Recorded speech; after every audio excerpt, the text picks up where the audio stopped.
ain't switch over yet.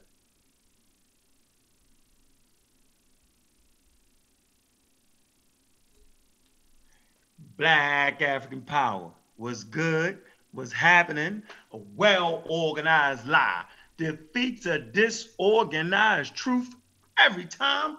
Woo hoo wee. Man, y'all already know what it is, man. It's God Killer in the house. And I'm coming to do what I got to do, and I'm going to do what I got to do. I'm standing tall, I'm standing strong. Hey, and it's Raw Squad up. What's good, family? What's up, brother Wu Ja? Man, Shaw Shu Monty Metanecha. What's good, bro? Man, peace, peace, Black African power. What's up is hopefully tonight we can do this nice and short and sweet, and we could kind of summarize and clarify this what do you call this bee's nest that you done poked and started up, boy, with this reincarnation topic, and what was the other thing? Reincarnation and just science, DNA, pseudo-science. So hopefully we could kind of, bring some clarification to it, because it kind of, it kind of spiraled out of control a little bit. So yeah, I'm all ears, man. So I know you got some stuff to just clear up real quick. So you might as well just dive on in. Man. Okay. So let me get straight to the post then real fast. That I think first we got brothers in the Raw Squad that kind of they jumped in, but no one actually dealt with the real issue at hand. So let me read the post. Starts off with the conversation at Del Lewis. Okay. Can someone tell me why reincarnation is not DNA? That's the question he asks. And here's my answer. DNA is passed on, okay? It does not die and come back in another form, right? Then I put the footnote. Brother Wuja said that confused everybody when I said reincarnation is a Hindu cultural religious practice. Now, when I'm writing this, right, I understand that reincarnation has been the center of Hinduism. You know what I'm saying? It's the center of it, right? Okay? I'm saying this. Hinduism and reincarnation go hand in hand, right? Now, at this particular point, I never mentioned anything about Europe. I didn't mention anything about Africa. I didn't mention anything else. Matter of fact, I put the picture there. So the picture shows you that I'm clearly talking about Hinduism. You know what I'm saying? And their idea of reincarnation. I'm seeing that people are saying the fact that to them when they read it, I'm saying that reincarnation is exclusive. You know what I'm saying? They saying that, but I would argue the point that coming back as a flower, a bird, a bee, or Adolf Hitler ain't African. I would say that. Okay, now, maybe I'm wrong because I do not know all African cultures and all that, but I just didn't know they thought they came back as Adolf Hitler. Okay, but that's exactly what reincarnation teaches. Okay, so let me ask you. So let's do this. Let me ask you a question, and then can nobody misconstrue what your answers are. So let me ask you this: based on your studies and your knowledge, do you believe that reincarnation is only a Hindu practice, or is reincarnation in some form or fashion practiced elsewhere other than Hindu in Hindu culture? Well, I think you can take that term reincarnation and you can apply it to different elements of different cultures all over the world. The same thing with resurrection. You can say, well, you can find resurrection amongst these people. You can find resurrection you could do that all day long, Wuja. You know what I'm saying? So I'm saying that I'm not saying that reincarnation is exclusive of anything. I'm not saying that. Okay, I'm not saying that. But the world, when you talk about reincarnation, a person ain't gonna holler out E5 first. They just not gonna do it. They're not gonna do it. They're gonna holler out Hinduism. Okay, right? This is the center of the reincarnation. So you know how we talk about African culture and how evolution is the center tinted. You know what I'm saying? Okay, so let You me know, let me frame it. Let me frame it, cause see, I'm trying to ask you questions to the so that nothing is misconstrued, like cause things get lost in the comments and stuff, right? So so I get what you're saying. So like if I was talking to a crowd of 100 people, and I say, let's pour libation, or the ritual of pouring libation, the first thing people that's gonna come to people's mind is an African thing, an African tradition. yes. Okay, wait, Yeah, they're wait. not gonna say Hebrews, but Hebrews did pour libation. Okay, right. But the common person, the most likely thoughts they're gonna come up is that they're gonna think African. They're not gonna think Right. Australian and No. and other things, right? Okay, so when we say Absolutely. when we say reincarnation, most thing that pop up in people's heads is Hindu, something dealing with Hindus. Is that what you mean by what you were saying earlier? Yep. Yep. Exactly. You hit it right on the point, man. The Africans are not known for reincarnation, yo. You know what I'm saying? But do I guess if you Africans do a deeper believe in study, reincarnation? well, I don't, and here's where people like you to read the language, you know what I'm saying? People like Asar, Sanjetti, maybe Brother Ben could go into more detail, you know what I'm saying?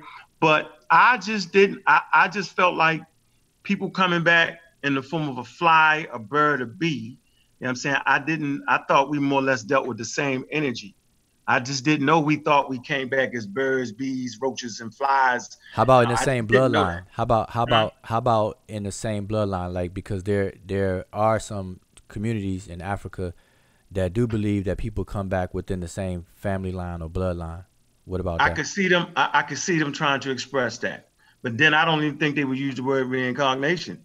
I think they would have their own cultural container for that that would fit it better. I just really do. You know what I'm saying? I'm saying that word right there puts you straight amongst the Hindus. Yeah, I mean, it just do.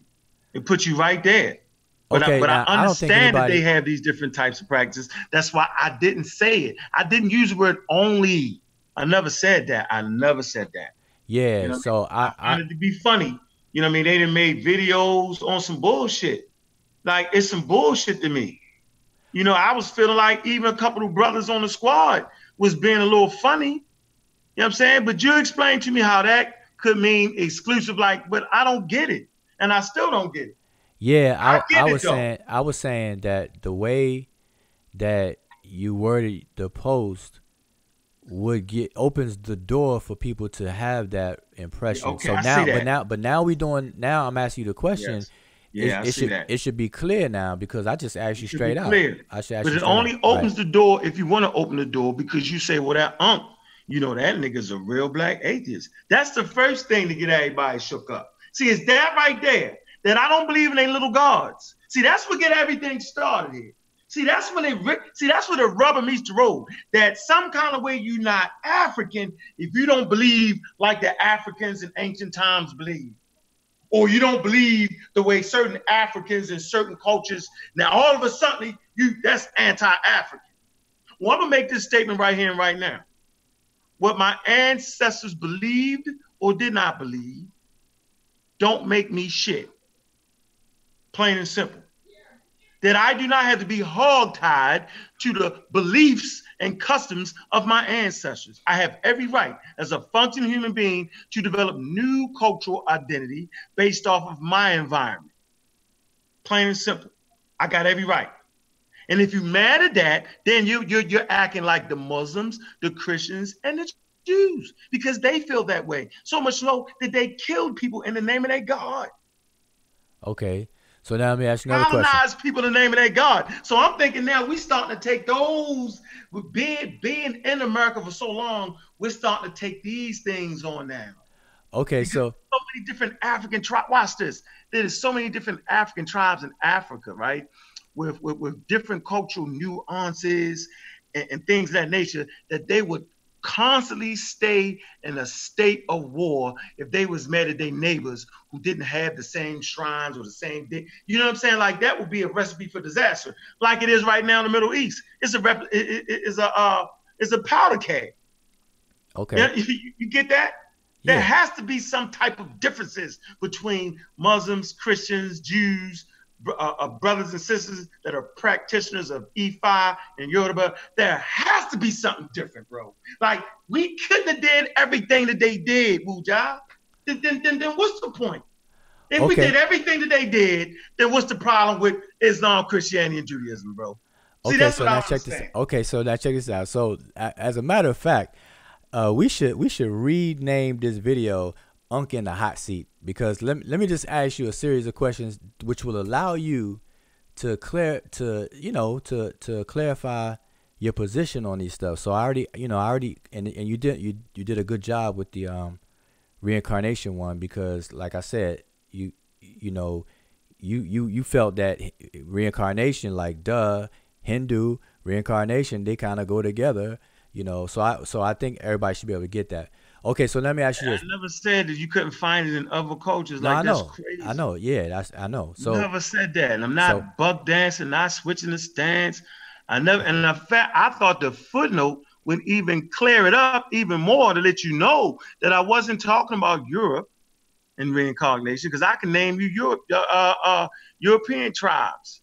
You know what I'm saying? That practice that. I could absolutely do that.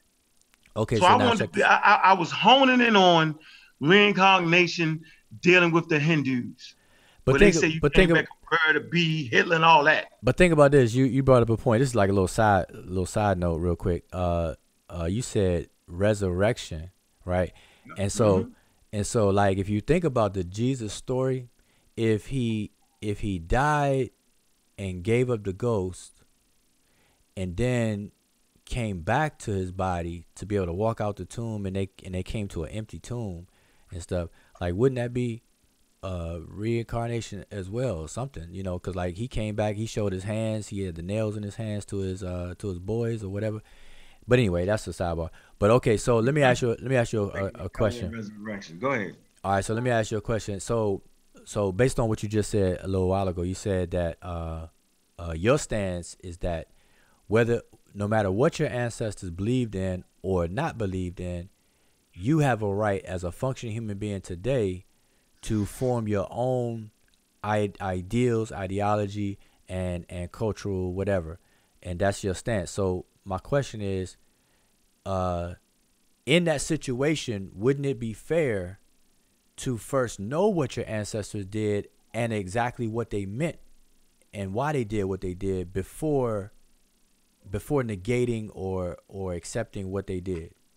Yeah, but let's not let's not say negate because that's not what I'm doing. I'm not negating anything that my No, ancestors did. I'm not taking from. I'm not negating.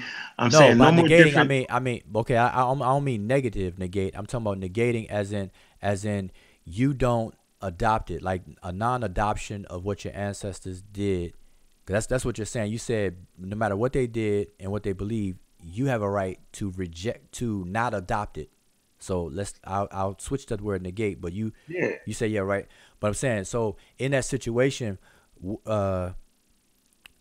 wouldn't you have to, or wouldn't it be fair to first examine what they did in order to make your mind up to say, okay, now I'm not adopting that. I'm not No, I'm not doing that. yeah, that would be fair, but you don't even, but you still have a right not to even look at it. Yeah, You of only have to course, look at of because course. look at the first human beings, and so we know that you can't say that the first human beings were Muslim, Christian, Jews, Yoruba, Ifa. You can't say there was none of that. Nah. So what that's really saying is that as human beings transform their different environments, they develop different systems. That's what it's really saying. And you don't have to ask another African what you're doing before you develop your own system. You know what I'm saying? Like, you wouldn't have to do it. Nature demands that you develop a system that helps you survive in that particular environment to feed the next generation. Okay. That's what nature demands, bro. Okay. It That's hey. absolutely demands that. Okay. And That's so you would develop a system that would help you best fit in that environment. It does not demand that you go to the other clan and ask them, well, how's your system work? Now, we now have the luxury of that because we got the internet, we got intercontinental ships, planes. You can actually fly to Africa. You can sit with your elders, you know what I'm saying? And you can kind of, coerce and deal with that. But even they'll tell you you should probably develop your own system. Okay, that's good. I think that's excellent. I think everybody should be able to understand and respect that. So Man, now, like, come on, man. but hold up. So now the question is, what system have you developed or that you're a part of having that stance? I developed real black atheism that forces you to study, look at Ifa, Yoruba, look at your cultures in Africa, study Egypt, just study the traditions, you know what I'm saying, of African people first. It demands that of you to do exactly what you're saying because it's not fair to go public, right, with statements and not understand the system that you're talking about. I 100% agree to that. That's why you routinely hear me say, well, I'm going to leave that to Brother Sanjetti, or I'll leave that to Wuja or Asar. You know what I'm saying? Or I'll leave that to Brother Ben. You know what I'm saying? I'll defer to that because y'all are immersed in certain traditions. And that's only right, and that's only fair. You know what I'm saying? That's why I try hard to stay away from, well, this didn't work, that didn't work. I'll be trying to stay away from that until I get dragged into it. Okay, Once you so drag me into it, then I ain't got no choice because let me make this statement. There is no system developed by human beings that is greater than the study of nature, that is greater than what we're calling science, which is to know, to okay, so understand the natural forces. I see no system greater than that. okay, so all right, that's good. So now I got this question for you. The system that you are living and developed or did choose to adopt, which you just said is real black atheism, is that in Mm-hmm. conflict with African traditions in Nope, your eyes? nope. Because we know the best of African traditions is grounded in science. And I think, man, you talked about the Nile Valley. You know what I'm saying? You had been in them talking about Hold West. up. Pause your thought for a second. If first of all, we ain't even welcome people watching and stuff. But if anybody's watching this, if I'm not clear or if the audio's messed up or if you can hear us, just let us know you can hear us and everything is all good. Because I thought I saw somebody imply that maybe something's messed up. So if we're clear and everything, just give us a thumbs up. I mean, give us a thumbs up anyway, but put in one in the chat or something. Let us know that we good to go. But go ahead, Unc. I'm sorry. I was just trying to say. Yeah, and so for me, real black atheism allows you to walk through the world without fear. So if I do decide to transition to get installed into a traditional African system, I don't have that stigma or fear. You know what I'm saying? In the white man's God or the white man's ideology, I don't have that fear, that stigma. I don't have that fear. You know what I'm saying? Like I'm not gonna go to hell if I don't believe in Jesus or Yahweh. I'm not going. I'm not going. I don't have that fear. So I am free to examine the other spiritual systems. Mm-hmm. You feel me? So Yeah. I mean, So that's the basically, it's not. purpose of that, to destroy the fear. So it's not in conflict. It's just because that was my question. I just want to make sure because these are questions that I'm sure people they don't get a chance to ask you, but it's probably clouded in their comments and statements, claims, and stuff when it comes to you. So I'm just asking these questions straight out. Yeah, how you So doing, Sister Naya? oh, Naya's in the building. Naya, Naya's in who's the always building. on fire. She in the building. All right. Naya's on Hey fire. guys, I'm just here listening, trying to figure out what we're talking about. So give me a moment. Okay, Okay. so Naya, let So me let me let me bring you up to speed. So basically tonight, Unc is in the hot seat, and I'm just throwing some questions at him. I'm asking questions that other people, that I feel, just as my opinion, that people want to know and probably may have a misconception or mischaracterize the things that Unc say. So I'm giving him a chance to build on it by me just throwing him some questions. There's nothing pre-planned. He ain't even know I was going to ask him these questions. So everybody can see it raw and real. So I'm just hitting him with a couple of questions. So that's really what's going on. so I just think that based off of the residue, right, that still clogs the consciousness of people that claim to be woke, that's the way they start to view me. Because if you really wasn't scared of God, or wasn't scared of the word, you know what I'm saying, that was transcribed on African people, if you're not scared of that word, then you wouldn't care what I believe. You just be glad that I'm here to fight for the struggle, to introduce people into science, to introduce people into the study of nature. You wouldn't even be mad at me. But based off of the fact that we claim to be woke and still got that residue, you know how you got some crack cocaine, some cocaine on the table, and you brush it off and all the powder's gone, but that little powder that's left, that residue, that's still there. You know, you can take that residue of that cocaine and put it on your tongue, and you can still get a freeze. Tongue still freeze up. That residue. So it was based off of the residue that would make you open that door up and say, well, you know, this is here, this is that. Wait a minute. I'm thinking I'm talking to people who understand. You know what I'm saying? I'm not bang, like they almost want you to bang on Africa. You know what I'm saying? So then they give you a good reason, so then they be mad at you. Oh, that nigga, I know we knew they ate this. Like these trying to make the whole squad that. But here's the real truth, right? The truth that really hurt everybody. That when you go home to your mom and your dad and your cousins and your aunts and your uncles, go visit your grandmother and all that, and start talking that African thing, they be like, son, I don't know what you're talking about. You do not believe in God. Your family said, the world said, like, stop that. So at the end of the day, you still standing in the corner with me. I'm just brave enough to say that, nah, I don't deal with Islam, Christianity, and Judaism. I don't deal with Yahweh. I don't deal with Allah. I don't deal with none of that. I say that. Okay, so let's check this out. So really, cause see, I've been hearing you say it for a minute, and I don't have a problem with none of it, because when I hear you say stuff like that about being an atheist or real black atheist, to me you're a conditional atheist, because you're not an atheist in a blanket sense that you don't believe in spirit. You don't believe in no God at all, or that there's no higher force and stuff like that. You clarify it by saying you are against the state-sponsored religion from which atheists come out of, blah, blah, blah. So it's really a conditional atheist and stuff. But let me ask you this, cause I'm trying to ask the straight direct. So are you against African spirituality? Nah, that'd be going against myself, bro. I'm not going against that. I'm not. Well, why would I go against? I don't go against Africa. I teach Africa. I'm glad to see people initiated or installed into certain traditions. That means they're no longer afraid of the European God, supposedly. Right. You feel me? Because the word atheos is anti-theos. It's not atheifo, ephi. It's not. Don't say that. It's atheos. And if you really do the serious study, the study is based off of bringing Egyptian spirituality to the Greeks.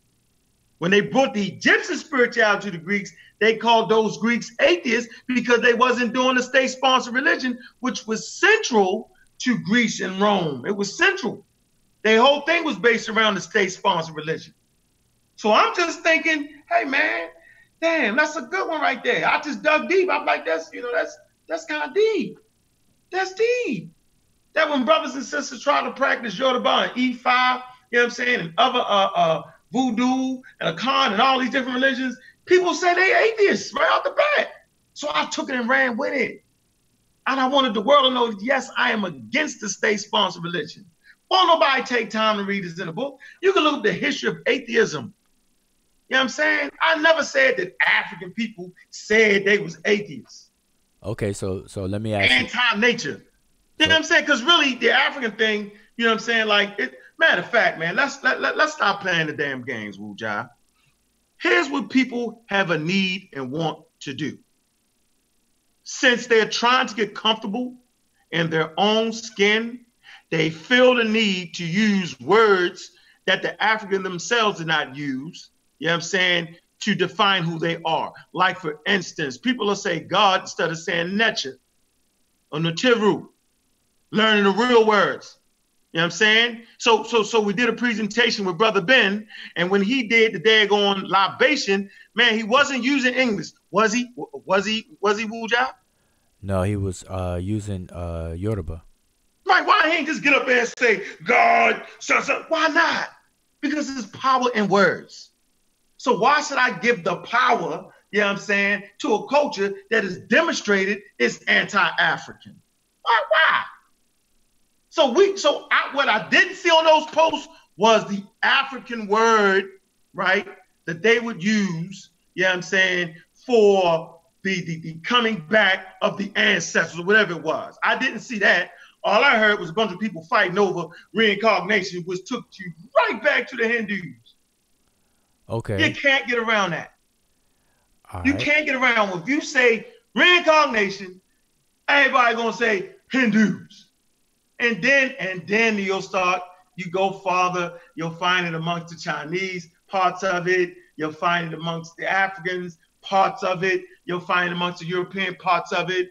But the people that were seriously zealot with it, you know what I'm saying? And they said for them, it wasn't heaven, it was to reach nirvana.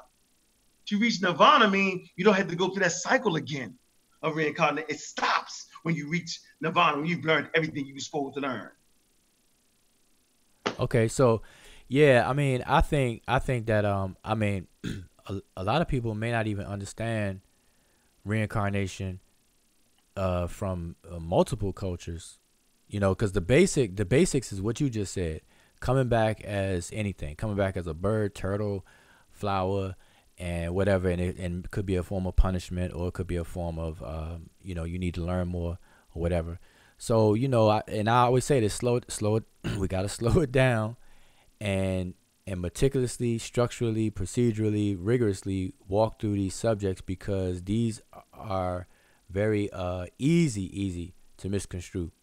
But so let me ask you another question, because I'm trying to get these direct questions out the way first. So, as a real black atheist, do you and I know it sounds funny me asking you a question, because this is not what the show is like technically, but hey, this is all good. So anyway, as a real black atheist, do you believe in a creator or a higher force and blah blah, everything that comes with that? I don't understand, why is his black atheism an issue in this conversation? I don't get why he has to defend who he is in terms of his belief system. I don't understand the Well, the this purpose is of that. okay. The reason why, Naya, is because in the years that I've known Unc, and that we've been doing blog talk and YouTube, that when Unc talks about his position on real black atheism and stuff, it's misunderstood a heck of a lot, and it gets in the way of other conversations, as we recently have just seen with the conversation about reincarnation, because it carries the baggage that if Unc is a black atheist, then the assumption is that he's against anything spiritual.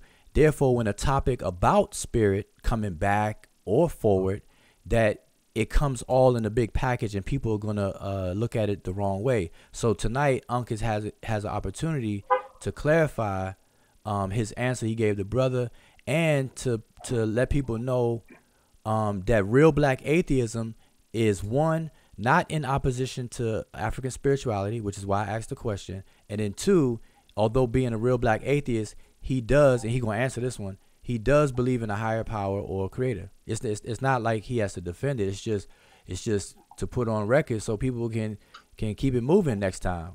Cause Unc is always gonna be I'm just saying, I've seen it happen to him all the time. You know what I'm saying? And we see it all the time. So it's like, man, let's get this out the way. It's just the same way. Naya, I'm sure you're familiar with the Amara Squad. Whenever we go live, we talk about evolution.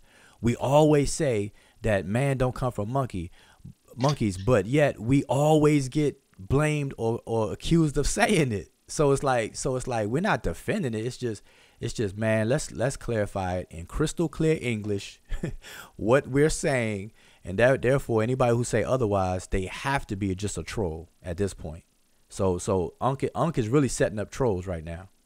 Back, you asked did I believe in the creator? Yes, my mother, my father. Okay, so and their mother and their father.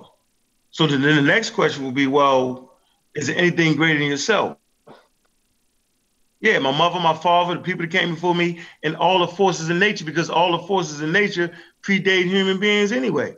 So that force, those forces that make up nature, is clearly is clearly greater because it produced a human. Out of these forces, produce human beings. Okay, so now that answer, do you see what you just described? Do you see that being believed by any community, any other community on the continent of Africa? You said what? Did I what? Like what you just described, do you see any other community on the continent of Africa feeling the same way Yeah, or being the I same thought thing? the Egyptians thought we came from natural forces. I thought everybody was trying to explain. My fault, bro. I thought that was the primary difference between the monotheistic religions and the African spirituality. Like I thought that was the difference.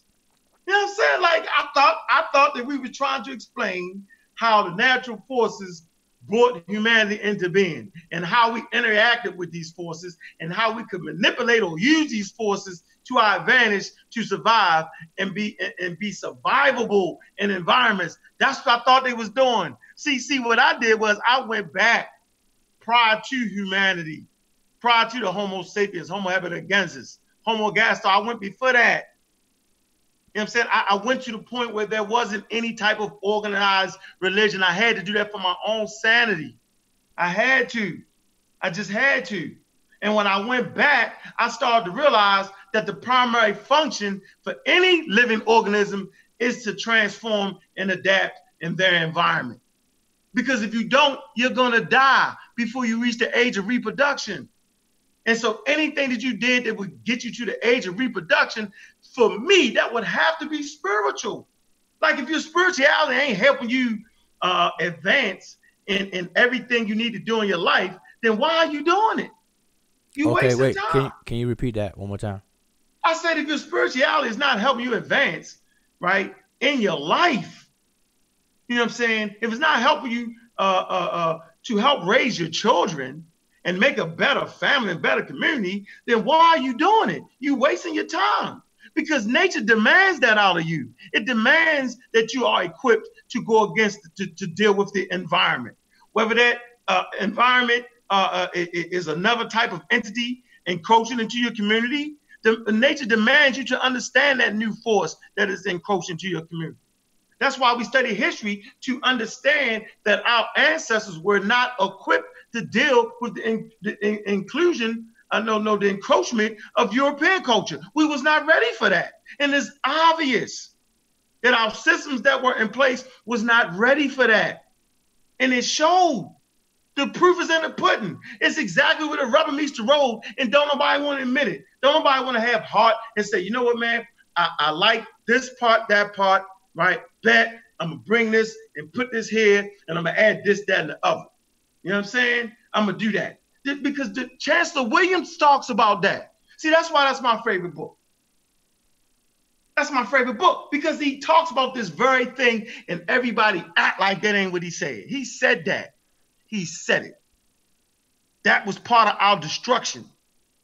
Not being equipped, you know what I'm saying, to one, handle the push from nature, not being equipped to deal with the new culture in our environment. We wasn't ready for it.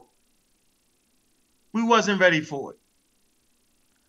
So, this reincarnation thing is funny to me. It's funny. I don't understand why we need to have everything. We sound like the daggone Native Americans now. Oh, yeah, we did that too. Why is it everything? Why can't we just have African culture? Why we always got to big up other people's concepts and then make it ours and act like that was really ours? Like, come on, man. That is so, like the central tenet of Christianity is resurrection. But the central tenet of Ifa is not resurrection. Although you might have elements in that. And I had to talk to some Jetty, you know what I'm saying? I had to talk to Brother Ben, you know what I mean? And Brother Saw, but I know that's not the central tenet. And if it is, then educate me on that. And I'll just be wrong. Right. Okay. So, I think you clear. I just wanted to get those couple of questions. What was that, like 5 questions out there? Because, I don't think you ever like directly just speak on it like how you're doing right now. And hopefully I think people should appreciate it that you doing that and stuff. So now we can get back to our regular scheduled program. We can get hold on. We can deal with Wishman Common real quick though. We can deal with Yeah, I just want to say he directly addressed it on Voices of Fire. I interviewed him, so if you want to hear a more complete and in-depth understanding of real Black atheists, pick up the book, The Chronology of Evolution, and go to Voices of Fire interview with Naya Amara. Oh, well, there you go. See, Naya, yeah. See how I she forgot, came with that. You I right? I forgot wrote it about, down. I forgot about that interview. Yeah, that's absolutely right. Yep. So that's So that's good for people to go back and listen to that, and plus it helps tonight as well because we're asking spinoffs from that because of the real Black atheists. We got these spinoff kind of questions that have come up, as of late, with the topic of reincarnation, and then because I've seen people accuse Unc of being against African spirituality, and so that's one of the key things I just want to clear up tonight. That was my thing to clear up for tonight, to give him a how chance to big against nature, Wujai? clear up for that tonight. African Now, who's y'all? spirituality. Go ahead. Go ahead. I'm Go sorry, ahead. who's y'all? Well, before you go to that, y'all deal with that issue. I wanted to No, we ask you. already did it. That's what I'm saying. We already did it. But go ahead. Okay. Before we move on to the central aspect of the group, I wanted to know, based on how you describe why, based on your response to me on why we have to address this real Black atheism thing, does that meet the criteria of a straw man argument or ad hominem in terms of a logical fallacy? Like, you a real Black atheist, so you don't have a stake in this conversation, or we can't trust No, that's you. a Is that a no, that's a good question. But no, what it is, it's the like in communication, because we come to the table with some assumptions, like by default. That's like human nature. So if I call myself a racist, and I'm a racist, and I'm a racist, and I'm a racist, even if I use the word in a different way, but I'm a racist, I'm a racist. Then when I'm questioned about something that is in the periphery of racial issue, then that baggage is gonna come with me in that conversation as well. So Unc being a real Black atheist, and if I perceive Unc's atheism to be against African spirituality, then when I see Unc talking about reincarnation or something African, then I'm gonna automatically assume that he's against it, just because of what I know of him, or what I think I know of him before, and so it's a misperception. It's not really a straw man, because you're not mischaracterizing the argument. That's what a straw man is. Nobody's mischaracterizing the argument. It's a different thing. It's just really a false assumption. It's a pre assumption, or whatever, and it's just wrong. So we just clearing it up, and it's not even really to he has to defend it. It's really just to let people know. Again, like I said, even with your interview, people can go back to that interview to get a full explanation of it, because really we're not focused on the real Black atheism. It's more so was whether or not Unc is against African spirituality. That was my main question, that he already answered it though. So we're good now. And so now I want to talk about. I mean, now I think we can move to the pseudoscience aspect, which is another issue. People think that because we got T-shirts that say no pseudo, our tagline is no pseudo, and we use the word pseudo so much, people think that we call everything that's not evolution pseudo. So that's why the question was originally, is African spirituality pseudoscience? But like, I know you. I don't know if you have a definition of pseudoscience, so we could clarify that. Because Yeah, and then, you and made then a I'm you gonna made ask Naya on her understanding of what um uh reincarnation was. Okay, we'll do that first then, because the pseudo thing is another, we could is a that's gonna bring us to another line of quick thought. So you might as well do that first. Hey, go ahead, Naya. What's your take on it?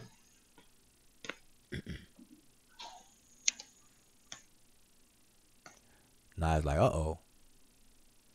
Did she phase out?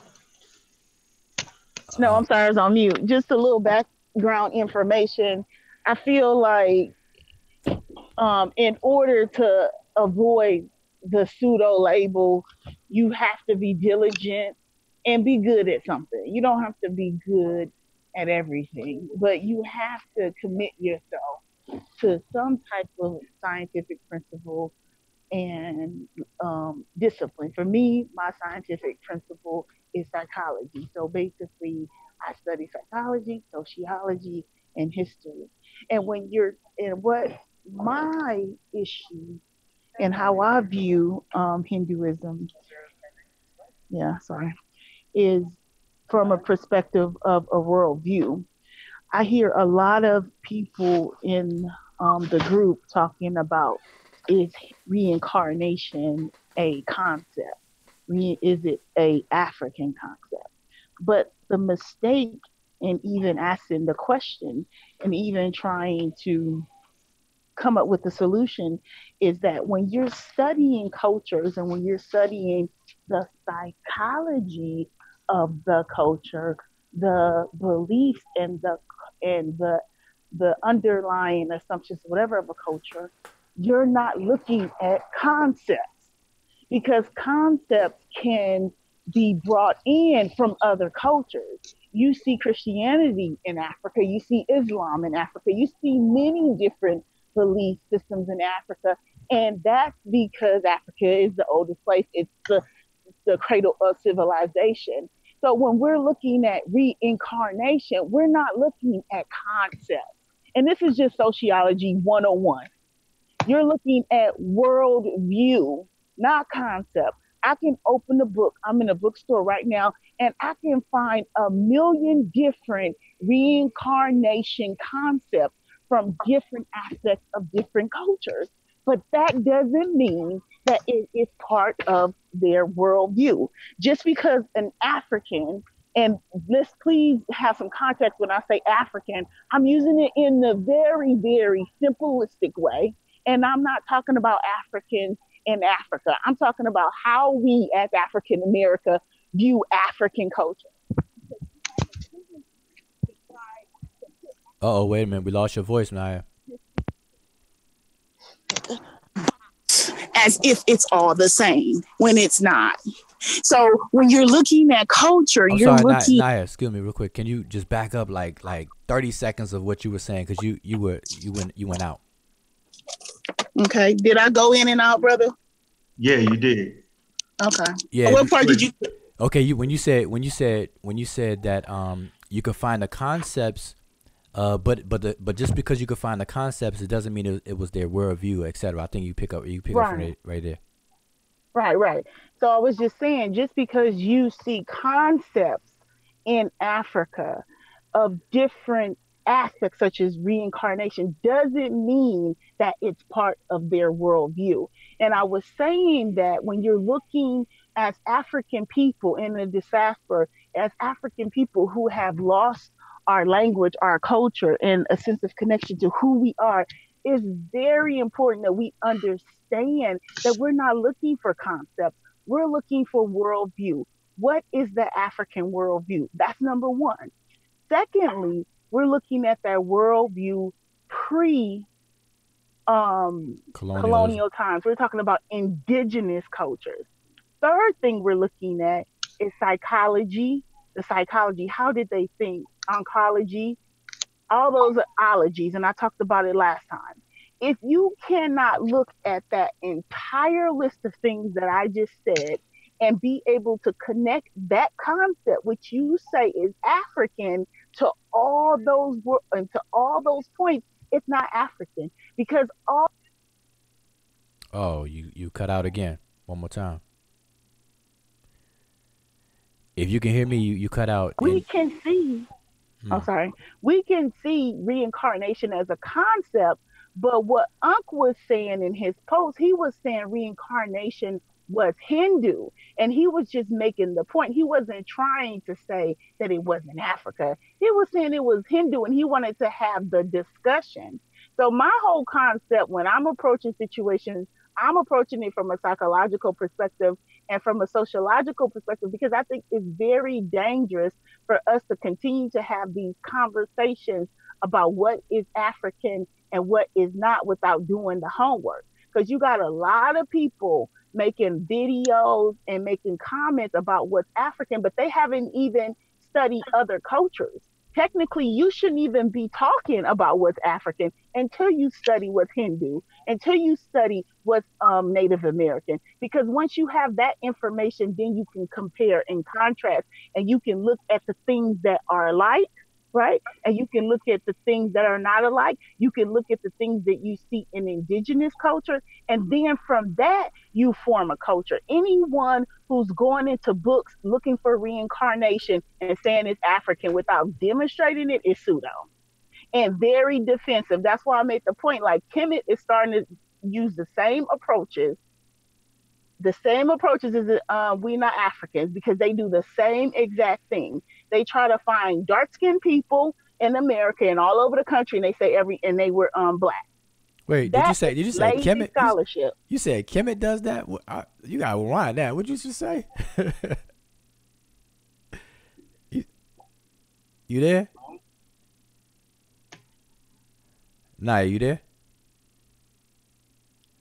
I know that you meticulous, and I know when you approach things, you don't do that. But Kim is starting to look real, real suspect these days with everything African now. Hey, So no, we can't give Kemet a bad name. Let's just say some people or something.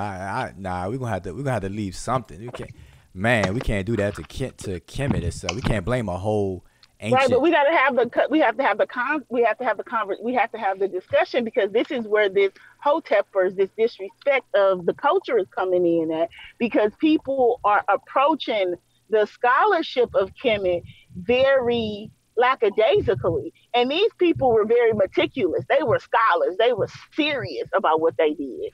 They Now were they I could gave bear they late. witness to what you're saying though, but I just wouldn't say like I it's know you wouldn't say that, Wujawu, because you Kemet. But no I'm just no saying, from an no outsider looking in, it's starting to. I see the same patterns, and that's what I do. Is I look at patterns. I'm yeah. seeing the same stuff that the Abos are doing. Just saying that something is. Oh, that's ancient. This is ancient Kemet. Even if you see the concept, Hindu culture is over 5,000 years old. It's worth studying. If Oh, you are a definitely. serious scholar and if you want someone to take you serious, if you don't study Hindu culture or something, you can't even make the assumption that something is not Hindu until you study the culture. Yeah, I was just gonna say You that. can't even do it. And when I see you doing it, I know you pseudo. That's what I'm saying. You see a lot of people arguing with Unc, but nobody can prove that reincarnation is not Hindu. Because that's exactly what Unc said. He said it's Hindu. So if you can't prove that it's not Hindu, then you can't discount anything he said. But everybody wants to say, oh, but this is Africa. This is Kemet. We see this in Kemet. That's lazy. For Yeah, what? That's but lazy. check this out. But look, A lot of look people. at Asar. Okay. But I'm gonna say one more thing, and then I'm gonna close out. If you look at what Brother Asar did when you go to his book, is in chapter 14, you see how he was able to demonstrate what the concept of Africa what is.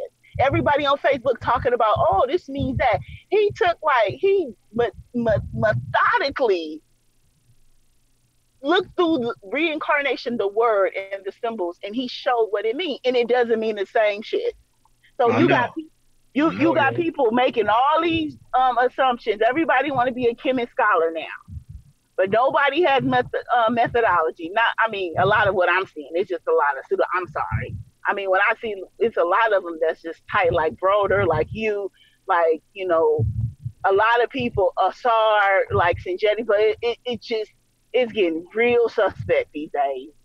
But yeah, I'm not saying something against what you're saying. I was just gonna add to that's not new because remember, in the 80s and 90s and even the 2000s, that was the big thing to say. That was like the quick, easy thing to say was that okay, the Bible stole it from Egypt.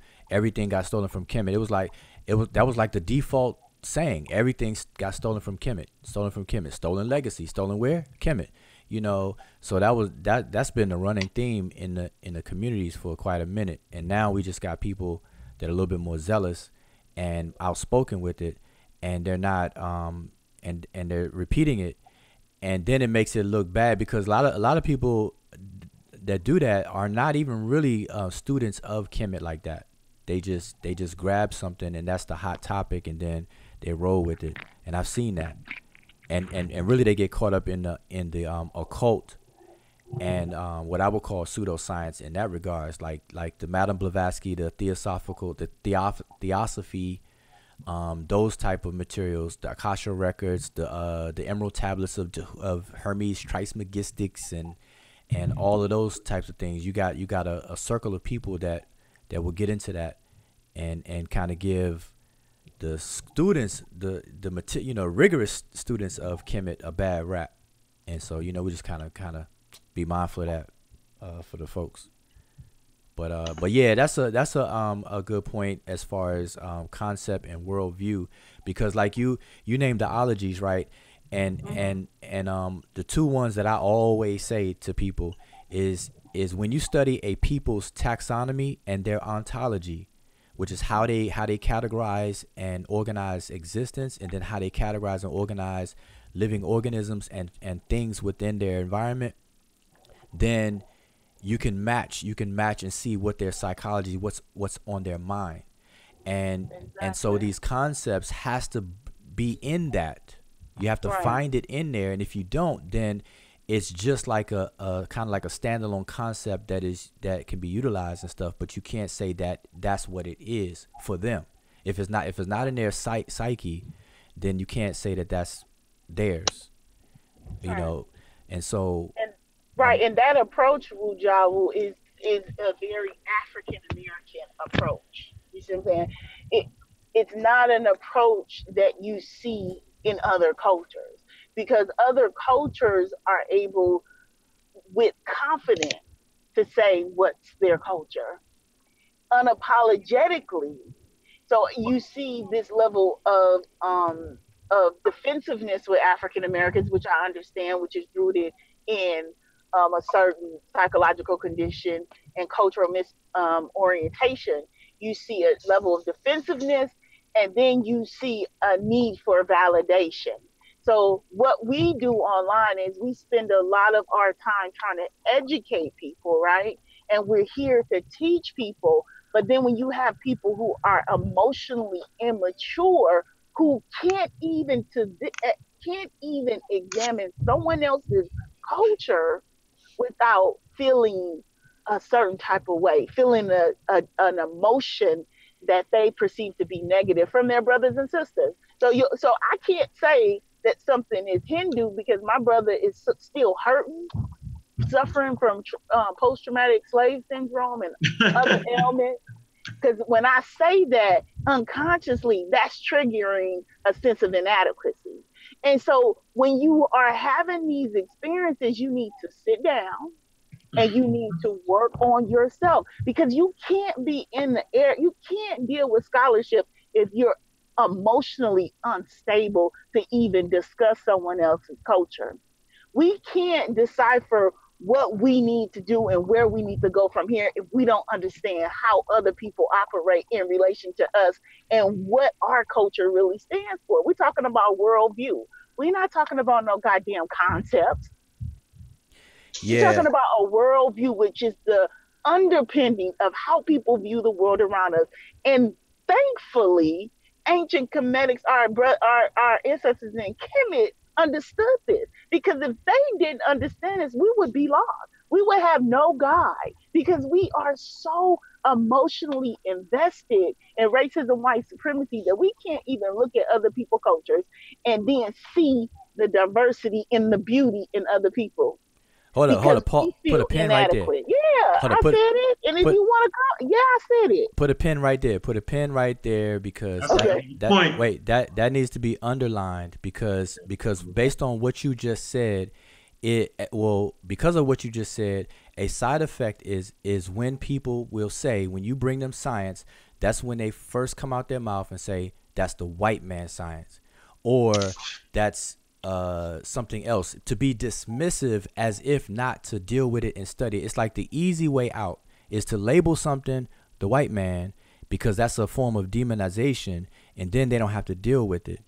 And so that's what, lazy, you mentioned earlier, lazy scholarship. And that's what goes on all the time, where people will not study something else. And it's a flip side to that, because people are so heavily invested in racism, white supremacy, or the results of it, that we will still pass agency over to what Europeans do in today's conversations, when that was something that was talked about among our esteemed scholars in the 80s, 90s, 70s, 80s, and 90s, because that was for them to tackle and for them to address. And so for us, like if we were to write books today, there's no way that we should write books the same coming from the same position as our esteemed elders, because the topics have transformed and changed, and we have agency again now.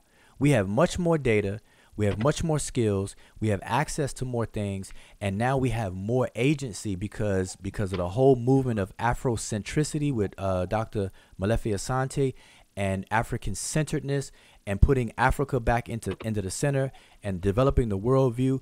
We have all of that under our belt now, to where we don't have to write from that perspective anymore, to where we are always constantly worried about what the European says about us, as if we gotta justify and validate us of being us. Now we can just examine the facts and distribute the information and describe ourselves the way we see fit.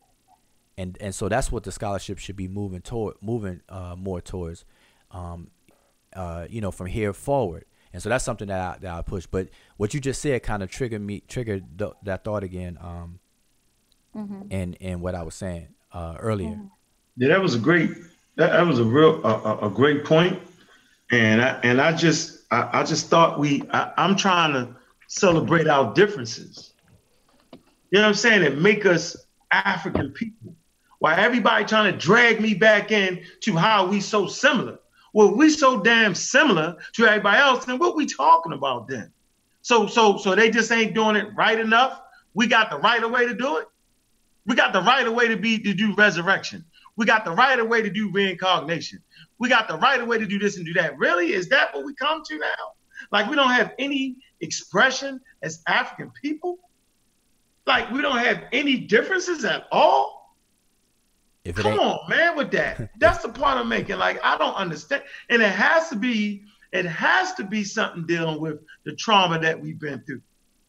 That if I say Hinduism, everybody jump on Africa. Well, come on, man, can we just talk about, I put a picture, right? Show the big Vedas, the daggone picture. I put a footnote, right? I'm focusing on this, right? And I'm focusing on Hinduism, right? And reincarnation is not DNA. And nobody talked about DNA. They all talked about how Africa had it first. Can somebody just deal with the DNA part? That was an integral part of the post. So let's do that. Let's do that right now. Let's get it. That's a good segue right here, right now. So the brother asked a question.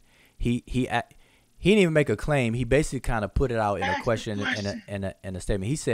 He said, why can't reincarnation be DNA?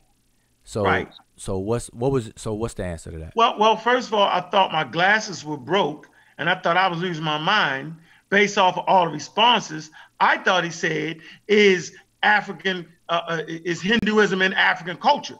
That's what I thought he based off of all the responses. I thought that's what that question was. So I swear. So basically all the comments were off topic, right? Bro, I swear, I thought I had to go back and look at it again. I said, did I lose my mind?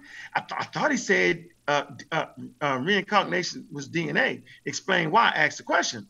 I was thinking, did he really say that I missed something? That was it in code? That actually, when everybody looked at it, right, it said, is reincarnation African? I thought that. Maybe I'll do a separate post on that. So that's what just it totally messed me up. So that even my own brothers was saying, I was like, I did something. What did I do wrong? Like, really? And then I had to realize that I can't listen to everybody. that at some points I just got to rely on me. I just got to be me. So Because what? people will try to break you down and make you fit in their little teeny box. I had to realize that. So I had to realize. And then you get then your man, what's his name? He jump in it, Unc Benu, right? He jump in it. He's smiling, laughing, right? See, really, that's his form of challenge. See, he wanted to challenge the squad. That's what he really was doing. He wanted to challenge that. Because if he was being honest, right, he'd have dealt with the post. DNA and reincarnation first, then say, well, within Africa, that's reincarnation. okay, so what was your answer to that? So what was your answer to the brother?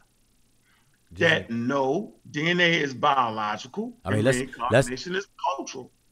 Okay, yeah, I was about to say let's leave the Hindu part of that answer out. But you said I don't want to fight what was it again? You said that could have been a good discussion, because if I can argue from the position that DNA is you can use DNA as reincarnation.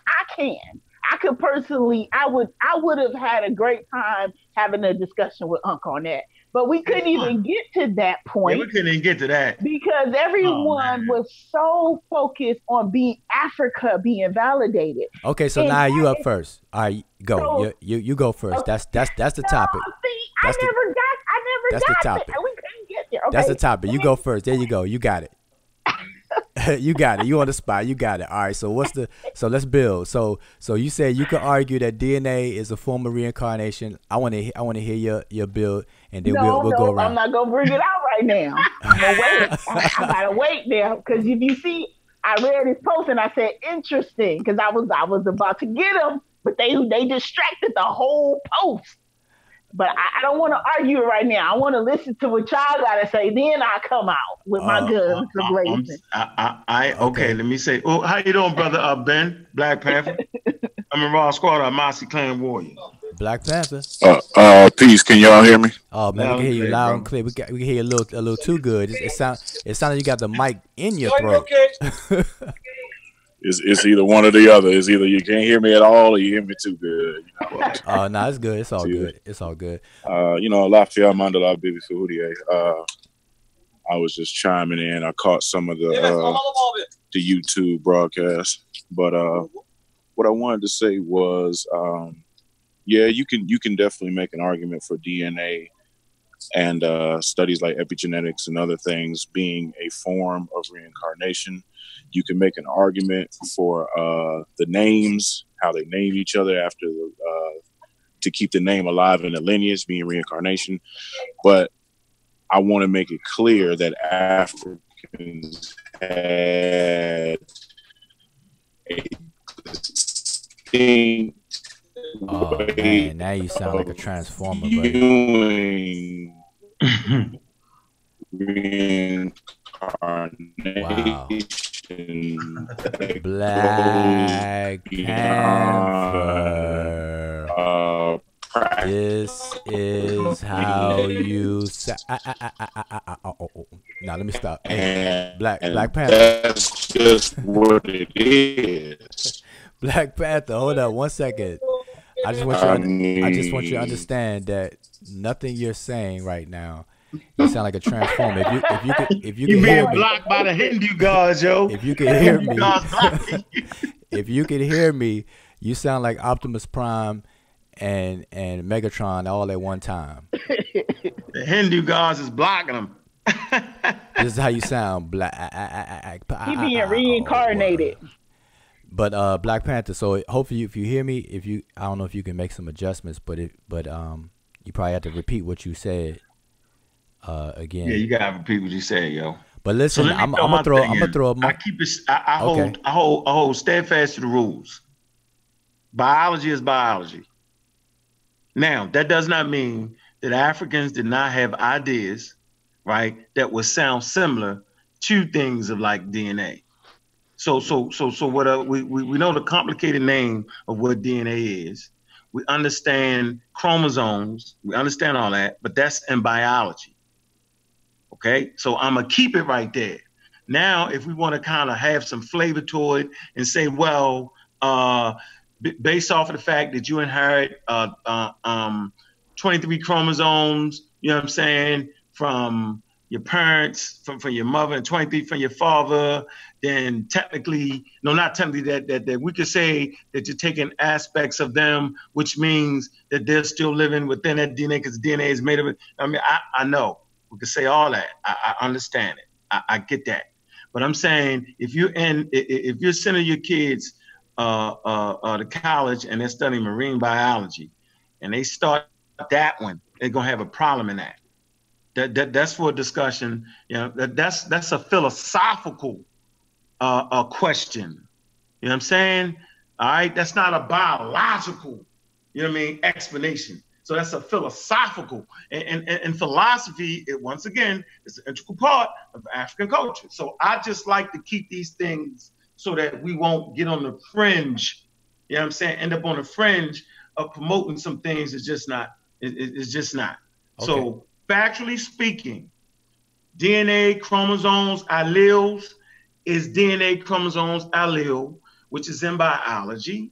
Now, the philosophy of us coming back in the form of our, based off of DNA and all that, you know what I'm saying? That's a philosophical worldview. That's Well, my point. but see, we have to have, okay, so let me just say this. We have to have the ability to articulate, like, for example, we can define reincarnation as change through descent, and be perfectly within, within the parameters of being scientific, if that's how we're going to define it. So it's on how you define these and describe these concepts, conceptualizations, and all that good stuff. Let me define reincarnation. But hold up, let me just say this, because I'm gonna throw something in there for the DNA folks to think about, who will do that. We have to remember that when your parents come together and have a child, you get 50% of your DNA from your mother and 50% from your father, but it's not passed down in blocks or chunks.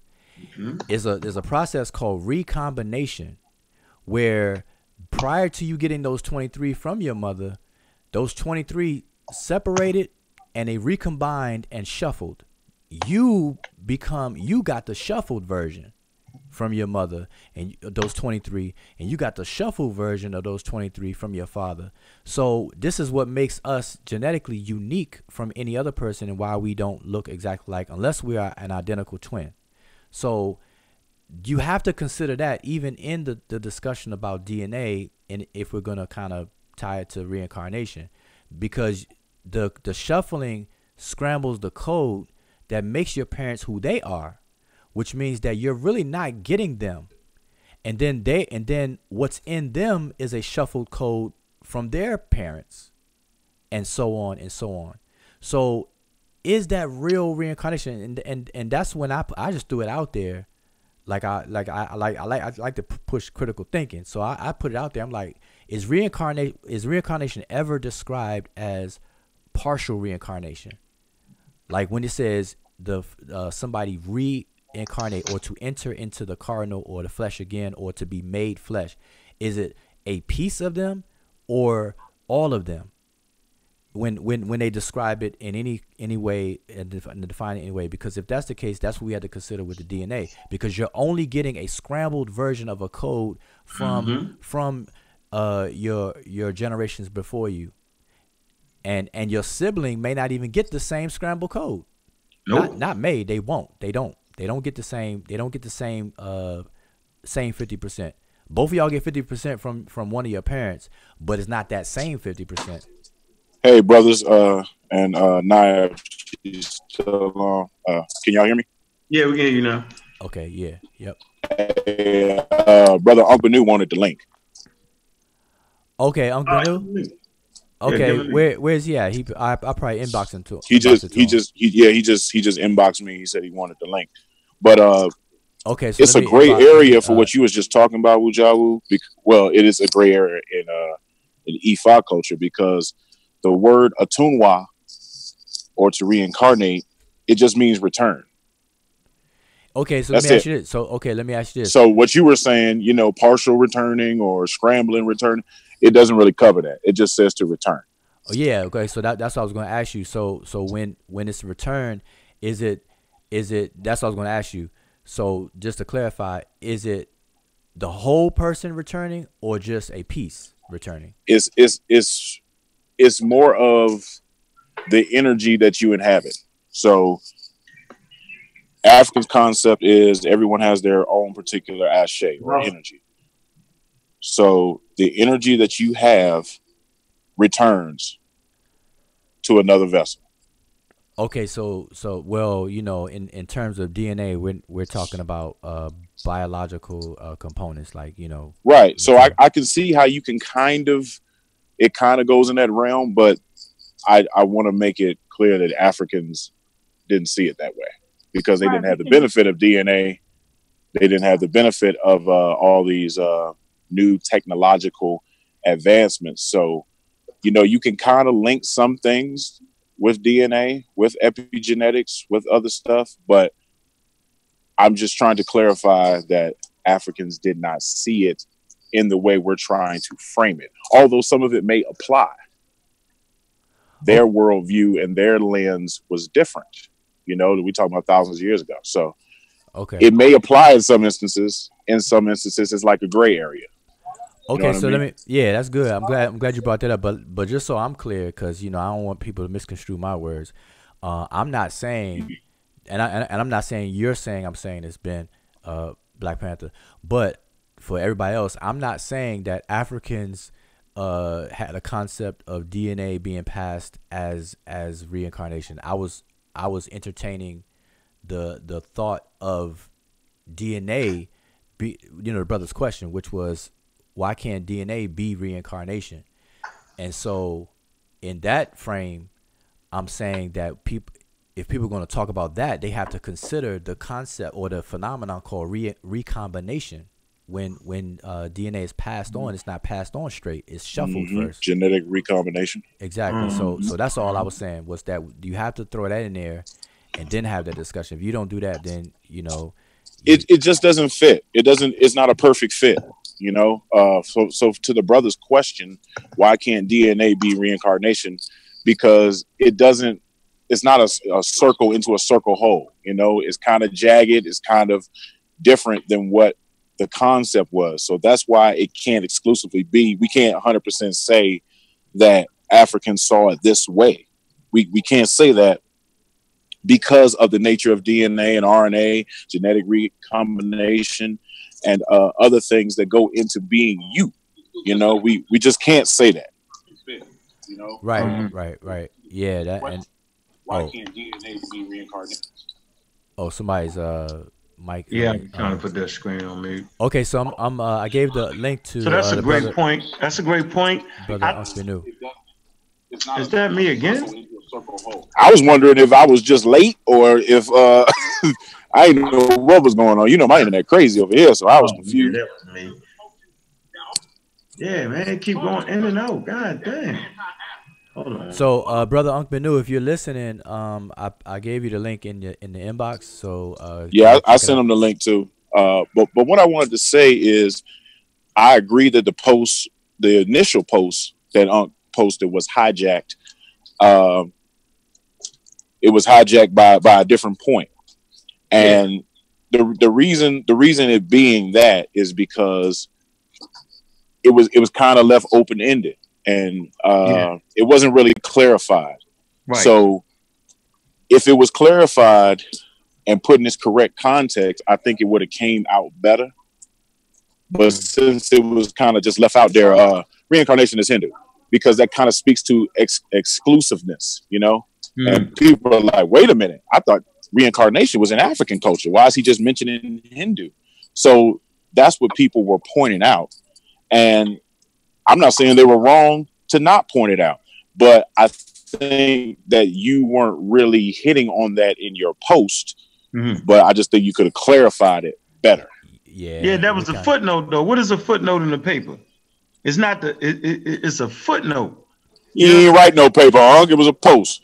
Yeah, but I said further though. You know what I mean? I was So, trying to say add on. Like that wasn't the main discuss. You know what I'm saying? Like I don't know. I get yeah, I get you. That wasn't Yeah, yeah, probably a that writer. wasn't the main discussion. yeah, I get you. and that's what I Yeah, I get said, you. and that's what I said, That wasn't the main point in yeah, which you were trying to say. I get you on that. and that's what yeah. I But said when earlier. people, because we have followers that study too, right?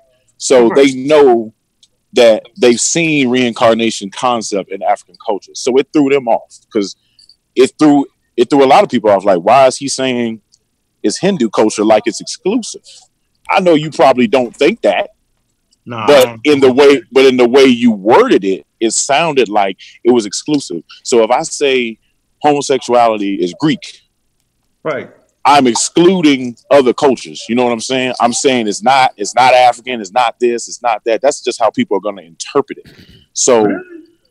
yeah, they're going Yeah, to because see, Unc and look at how it's been We had this framed in the past. conversation. Look at how that's been framed in lectures that we've heard in this We community. we had our conversation. People have said, well, homosexuality came from the Romans, homosexuality came from the Greeks, and that's excluding Africa, right?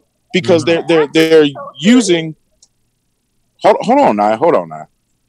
So what they're doing is they're excluding when they're using statements like that. So I think the way you used it, people took it as you were excluding Africa. You might not meant to exclude Africa, but hit on another point. It was just the way it was worded. Yeah, Mm. we So discussed I that thought the word earlier. only made something exclusive. Yeah, So but words. You're correct. yeah, You're correct. But I'm just telling you how it was Yeah, I got how you. I people got you. took Yep. it. Yeah, I got You're correct. Now, you. Yep. if you would have said it was only, it's no conversation. You know what I'm Yep. saying? Yep. But I'm and just telling you how people took it. yeah, Right, but and we social, had and this that is the problem I have with that. This is where I come in because I test feel testing. like social scientists exclude cultures all the time. There's nothing wrong with us saying that something is Hindu culture. Now he would have been wrong if he would have if someone would have proved that it wasn't Hindu culture. Because the issue is that as people who are studying, we should be able to exclusively talk about cultures. We shouldn't have to in this stage of consciousness. And Wujawu brought up um, Afrocentricity. If you look at the stages of Afrocentricity, this idea that Unk is leaving Africa out is just like the first stage of Afrocentricity. It's a very surface stage. And the reason why it's surface is because people are not ready to really deal with what has been done to us because as a scholar, as someone, when you're in school, you know this, you can exclusively talk about a culture. I can exclusively talk about the psychology of African people. I can exclusively talk about the psychology of Hindu people. I can exclusively talk about the cracker. I can exclusively talk about Asians. You can do that in scholarship. There's no rule that says that he can't talk exclusively about Hindu culture. We are not in the phase 30 years ago where we were challenging academic institutions on whether or not Africa was a valid civilization or one of the first civilizations. That work has been done. Our ancestors put in the work. We don't need these false, fake, comedic scientists who don't have degrees in nothing, language. All they got a degree in is YouTube, telling us what our ancestors have already told us. Our goal is to study African culture and know what it is. And not African culture from an African American perspective, but we're talking about specific cultures like Ifa, Yoruba culture, West Central. Stop. Can we stop using Africa because people are getting distracted by the use of Africa? People honestly think when we say Africa, we saying something. We're talking about an abstract idea. Unless you can go into the culture and study the culture, study all the exologies, study all the worldviews, and if you haven't done that, you haven't proven us wrong. Where is the worldview in ancient Kemetic science that is part of their philosophical underpinning? We're not talking about no concept. I can find a reincarnation concept in cracker culture. That doesn't make you smart because you can find reincarnation in culture. Where it showed me the philosophical underpinnings of reincarnation in African culture, in the indigenous culture, before all the regression, before everyone came in, that the Africans wanted to reincarnate. They were working to reincarnate. I'll wait. Okay, Okay, so can y'all hear me? but Yeah, hold you on, loud we and got the clear, man. brother. Cause I'm on the move, so I don't know how it's gonna come in. Yeah, But you sounding good, Craig. I what see you. I what see I you, brother Benny. How you doing, brother? Yo, Uncle Justin there. Yeah, I'm good. I appreciate the link. You know what I mean? Yeah, yeah. You need that link. Hey, you damn right. I said I appreciate the link. So Now Black you got Black it. Panther, we got Unc Benu in here. But you had something to say real quick. Black Panther, can you hear me? yeah, real quick. I don't think well, yeah, can you hear me? Yeah, I can Yeah, hear we you. can hear you, brother. Yep. Hello. Yeah, yeah, Yep, yeah. we can hear Okay. you. Wasn't wrong in what he said because we definitely know Hindu culture has a concept of reincarnation Boy, I think that because Dixie people got were taking it you. as. Man, I Can you hear feel me? Yep, we can hear you. Go ahead. listen, but your transform your voice is going slower. So yeah, go ahead though. We can hear you right now. Go ahead. I was saying that it just should have been clarified because it was confusing to people that know that it's in our culture, Okay. basically. Yeah. All right. I think Unc got beat over the head with that by now. He probably he's square on that one. Yeah, I So feel like I'm good. reincarnated now. Uh, but also I want to say if we're going to look at something exclusively, it has to be that mindset and said from the beginning. There's nothing wrong with looking at stuff exclusively, but you gotta set that tone. Let's just look at this kind of scientists do it all the time. You just got to set that tone and say, hey, we're not going to compare this to Kemet or anything else. We're just going to look at this. And there's nothing wrong with that, but it just has to be identified from the beginning. I Okay, will just now, okay. goddamn it. Look. Hey, just real quickly, I'm gonna tell you. Like you'll probably hear me say this all the time or see me type it. I'll say the words Africa in general, Kemet specifically. Like when I'm talking about it, I always say Africa in general, but Kemet specifically, and then I go in on whatever. And that's just my way Good. That's a good of practice. And I of doing agree it. with what Naya said. We need to be very specific because although indigenous African cultures are similar, they're not exactly the same. Okay, so look, we got Unc Benu in here, man. So it's always good to vocalize because a lot of stuff get lost in the sauce in the comments and comments are real dry and robotic and soulless. So Unc Benu, we're gonna give you the floor and maybe you could because let me ask you first. Were you tuned in to the whole show?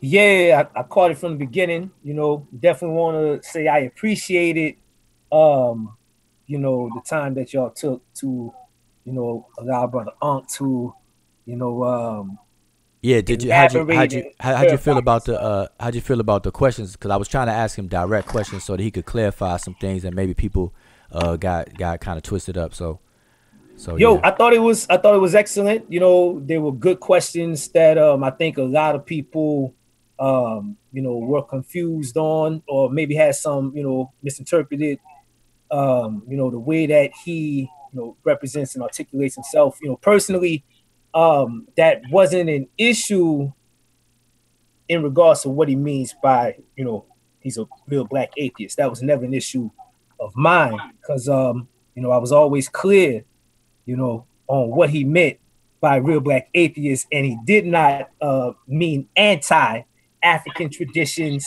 or the African perspective or concept of a creator or nature in general, as the creator and creation and I say the intrinsic oneness of it all. Like, always clear on that.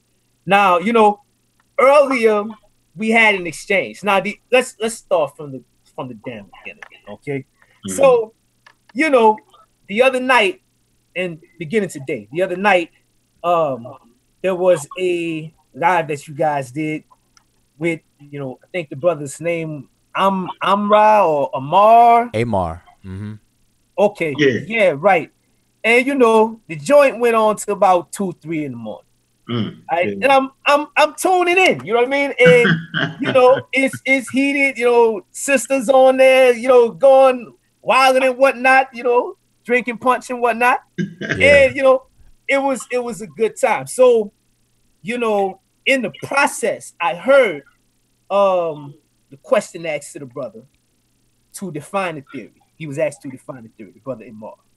And you know, in the process of it, you know, from what's been conveyed today, I got confused on who was making or arguing the point that theory equals facts. I made a comment that theory does not equal facts, nor does theory equal science. You know, and Right. this is the thing. When you made the comment, the initial comment, you know, that you know that was not a point that you argued. You know, Right. I said, hey, yo, it was late as hell. You know, one word delirium. You might be right, and Yeah. I'll revisit. So Yeah, I seen that too late. I seen it too late. I'd already went off the train tracks. yeah. It's all good. You know, when I saw that, you know, it was pretty much okay. I have absolutely no problem going back, correcting anything that I might have misread. You know what I'm saying? I'm definitely not a passive aggressive individual by any means. You know, I build with Wujawu all the time. I'm not, I say, you know, I'm not a stranger to, you know, we don't build that often. Yeah, I didn't know you. I didn't know you did the video. See, I didn't know. I ain't know that was you. Okay, let me refresh you. Because when you said it, I was like, okay, you must have forgot. About a year or two ago, you know, Ben and I and my brother Tahir RBG, right? We did a show on you know on Ben's channel. What is Juju life? And Yeah, it's still up. It's still up on the Mossy channel. and you came on, and we did have an exchange. You asked me a question direct, and you asked Ben if I was the brother that brought Asar Imhotep to Kemet a couple years ago. Right. That's me.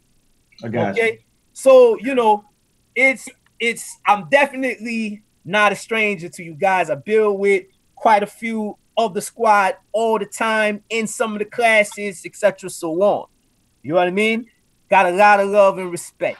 So at no point in time was my intention ever to you know, to challenge the squad on some sideways, passive aggressive, this, that, and the third.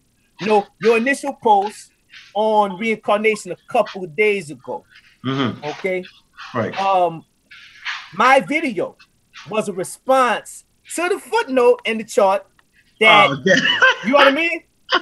That's what my video, cause peep this, and then you know it's not a, you know, to say that's my way of challenging the squad, as though I didn't mention the squad and call your name, you know, personally, that it was your post. Outside of that, I didn't get that far. It was 2 hours in it. I didn't get that far into it. I wish you'd have gave me the timestamp. Give me the timestamp so I can go look at it. At the beginning. At the beginning. You know, at the beginning. You know what I mean? So look. All right. So look, this is my thing. You know, I saw, you know, some of the brothers, you know, come, you know, Ben, I saw Sonjeti, you know, they said, yo, this is, you know, reincarnation is an African concept, etc. So on, blah, blah, blah, blah. It's found in African traditions, blah, blah, blah, blah. Right. You know, if you notice, I don't know if you had an opportunity to watch the video that I did or not. You know, yeah, I've been watching parts of it, yo. It seemed like you was out there swinging for the fences. so look, yo, I don't know how, you know, because you say you don't know me, I'm assuming you're not familiar with my work and how, you know, my delivery, etc. So on. Yo, I talk a certain way, and it's never disrespectful. If you watch the video, yeah, you ain't disrespect. You ain't do no disrespecting. You was just confident what you was saying. I don't get. you know, I'm This an is intellectual gunfighter, and I recognize another intellectual gunfighter. hey, my G. Hey, well, you How know, you do? this is the thing. When you are coming from, a standpoint of primary references, you Mm-hmm. know, now, we can argue, you know, on the interpretation of those sources, Mm-hmm. right? But just off top, when you actually are okay, this is the thing. I made several points, and I made it a point to actually refer back to primary text for every single point that I made. Okay. Anybody that is familiar with African traditions is a student of the actual literature of the ancestors in Kemet, familiar with the idea of cultural unity of African culture, cultural unity of Africa, right? That whole premise and approach is the foundation of a lot of my work, and I'm able to see a lot of the commonalities and things of that nature, across cultures. So, um, at the end of the day, my point in the video was never to argue whether or not these things were, you know, like they were real.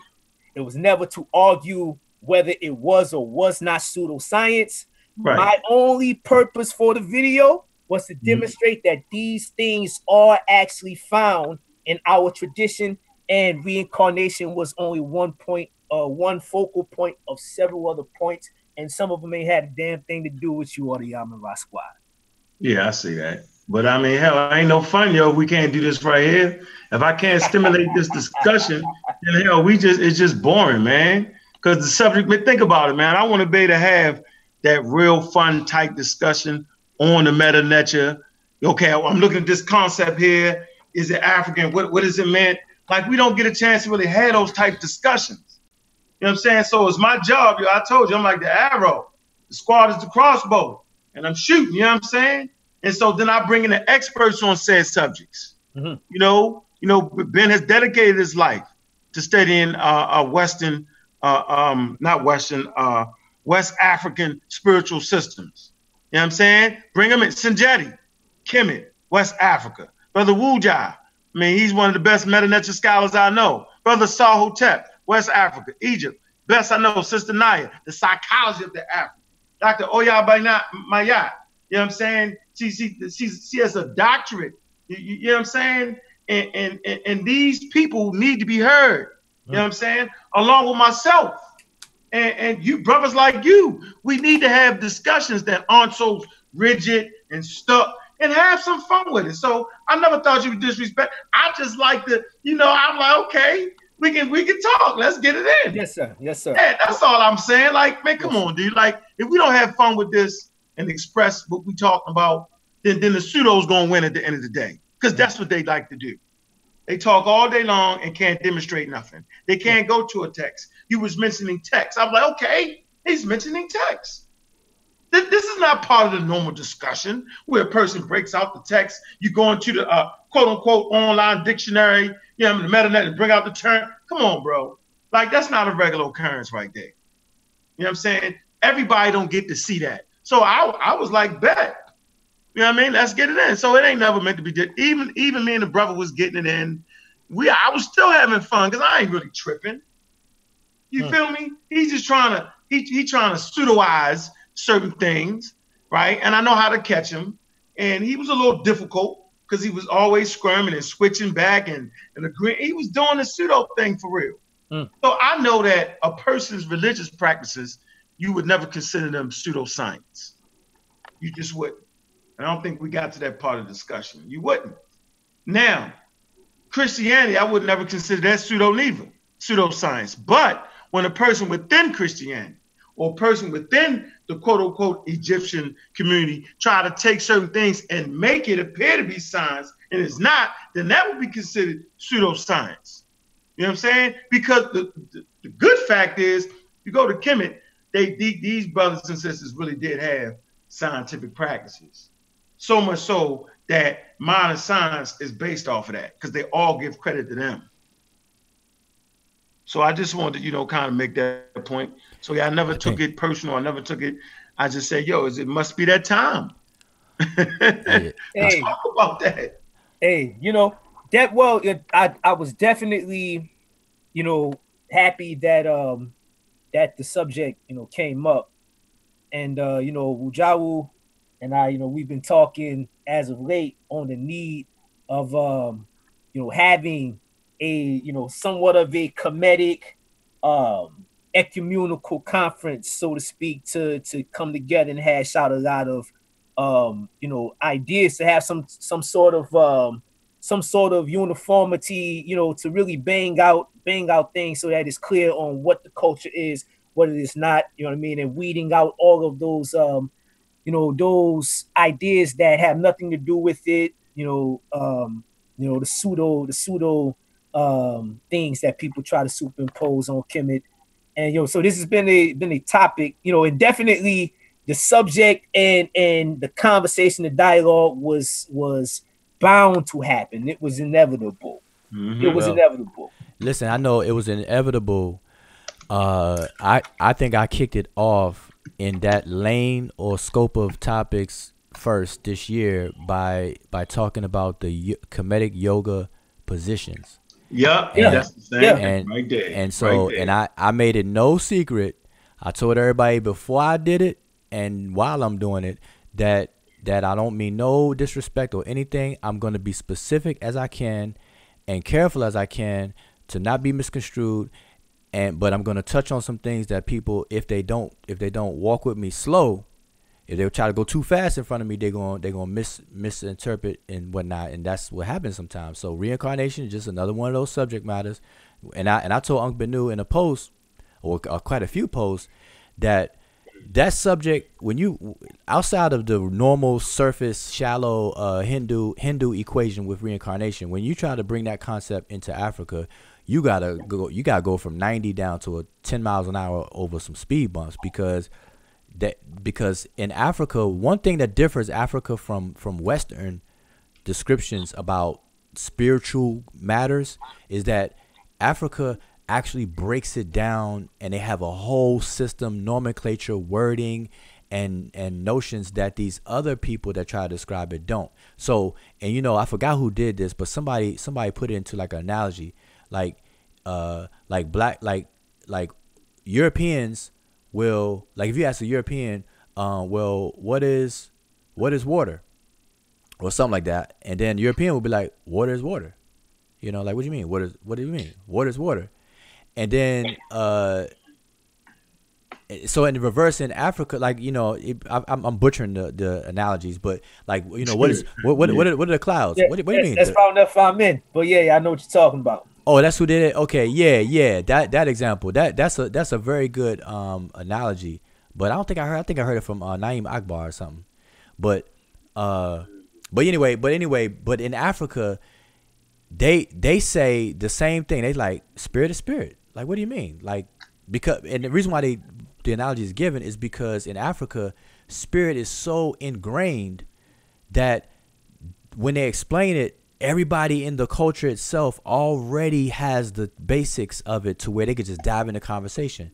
Whereas an outsider, you got to slow it down and be like, wait a minute, spirit is not this homogeneous entity. It's actually compartmentalized parts of a larger whole that's used together simultaneously, and you got the different components that we call, like in Kemet, the Ba, the Ren, the Ib, the Sa or Sahu, the Kaibit, the what am I missing? All the other components. They break it down. Then even within the Ka, you got 14 of them, the 14 Ka'u of Ra, and this and that. So they got specifics. And so when we talk about reincarnation, man, you gotta be like, you gotta figure this out. Wait a minute, hold up. So what they call the body? Okay, the body's called the cab or the cot. And so all these components are in the body. So if the body dies, then which part is actually taking on a new flesh or whatever? You know what I'm saying? And so that's what I expressed to Unc Benu, is that, man, that conversation will have to slow down real slow for people to actually even know what reincarnation is from that perspective. And to grasp it, because it's going to change people's mind. What is actually reincarnating? Is it you, or is it something that's part of you? and all of that. And you can't talk about reincarnation without talking about consciousness. And I think Naya brought that up last time. You can't do it because once I ask the question, you can have a 30-minute conversation about reincarnation. The moment I ask, well, what is actually reincarnating? Then boom, it's force people to talk about consciousness. The Hindus know what's reincarnating for sure. Right. Right, What? but this is Naya. I just wanted to say something too, just to kind of just piggyback off what you're saying, Wujawu, and for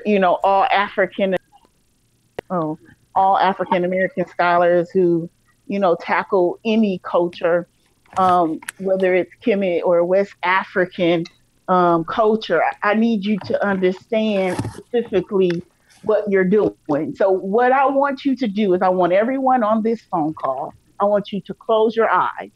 I want everyone who's listening to close your eyes, and I'm going to read you. Okay, close your eyes. Just just imagine being in Africa. We're in the center of Africa. Okay, and I just want you to imagine being there, and just take some deep breaths. And I'm going to read this brief little description that you can go on Wiki and find of Black African psychology. It is so Black psychology, also called African psychology, is African cosmological lens applied to social and psychological phenomena.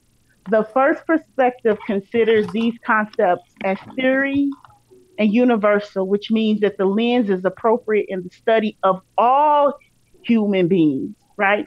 The first perspective consider that this approach is embodied, and it challenges the concept, and it studies all cultures, not only African culture. So it's important that you guys understand when you are saying what is African, you have to know what is not African. If you don't know what is Hindu, if you do not know what is Asian, if you do not know what is American, you do not know what is African. So anyone who is studying additional cultures to be able to take from that culture and compare that culture to our indigenous culture is studying African culture. And anyone who's telling them that they are wrong for not exclusively studying African culture is not studying African Black psychology. So when you're teaching Kemet, you have to know that you're teaching Kemetic psychology. When you're teaching Ifa, you're teaching Ifa psychology. African is not a culture. It's a psychological condition, and is based on the cosmology of African people. That's different than a culture. We made up African culture and African American culture because we needed it to be able to rejuvenate ourselves and become whole again. We made that up. But in Africa, it's Ifa, it's Kemet, it's different cultures, and they have different traditions. If you are not willing to do that, you should not be teaching. You should not be calling yourself a scholar. If you only are studying African culture, then you're not doing anything. Something is wrong, because that goes against the very definition of African psychology. Hey, that's a excellent point, and I hope everybody really got that, and I wanna build on that as a result of people not doing what you just said, Naya. That's where we're getting the thing from, where people will always default that everything is African. Like yoga gotta be African. Reincarnation, when it comes to mind about Hindu, it's gotta be African. They don't get into the details of what we can discuss about reincarnation, and we wouldn't even call it reincarnation, to tell you the truth. Right. We wouldn't even call it that, because the word reincarnation is polarized to Hinduism. So we wouldn't even use that term, because we already know from the gate that it's going to cause some confusion, and we'll spend 20 minutes of our 30 minutes to defend it instead of the whole 30 minutes on really just building. And so that's why everybody default and say everything was stolen from Africa. Why? Because we refuse to study and wrap our mind around and become competent in other people's stuff in order to be able to demarcate and discern. Like you will never know what something is if you don't know what the other things are. Like you would never be able to pull it out of the and differentiate. You know, you don't know if your glass of water is really clean until I put it up against another glass of water. You know, I put a real clean glass of water next to you, then you be like, oh man, I didn't even realize my like for example, this happen all the time, and I know it's happened to everybody before. Have you ever walked into a clothing store? Let's say you got your clothes on that you wearing, and you got on a white t-shirt, right? And you go to the store and you go buy some more white t-shirts. You thought your shirt that you had on was white, but when you lift up that brand spanking new white shirt, you're like, oh, dang, my shirt is a little dingy. But you don't know that until you compare it to a brand new white shirt. So if you study in one culture and you're not really studying also studying the others, you're not going to know to demarcate and differentiate to even know what's what. I think John Henry Clark told us to do that, if I'm not mistaken. He told us to study other cultures to get a better understanding of our own. Egypt Kemet even did that. Kemet actually studied other languages. They taught other people languages. And other people came in. See, people want to know, why the Greeks come in the first place. Well, guess what? They like, look, yo, this is college over here. Come learn. We're gonna send some diplomatic attaches over there to you too. They did that. Mm-hmm. So it's not something, and it happens all over Africa, really. Where I think another thing we gotta talk about it is we have to understand that there are people that didn't have contact with Africa at a certain point that develop things that are similar to things you have found in Africa. That doesn't mean it was stolen from Africa. That just means people develop cultures independently, and sometimes they sync up. Exactly. Right. And there's a reason for that though. Like we that's a very good point. And there's a logical and reasonable explanation of why that occurs. And but it's called human development. Yeah. You know what I'm saying? Now I'm not saying that anything wasn't stolen from Africa. I'm not saying that, but I'm saying that there are certain things that certain humans develop trying to describe a natural world that if you look at Africa and you look at them cultures, you like, yeah, they were probably around the same thought process, or it's very similar. There are differences, but you damn sure can see commonalities, and that's in a bunch of different cultures. That's just what happens. Black Panther, are you trying to tell me that eating didn't come from Africa? Like, are you saying eating developed? That boy said eating. God damn. So eating, so breathing too, huh? Yeah, breathing is not African. Are you trying to tell me that, man? That's an African concept. What you talking about? I'm at to pull your African card. Wasn't nobody eating until and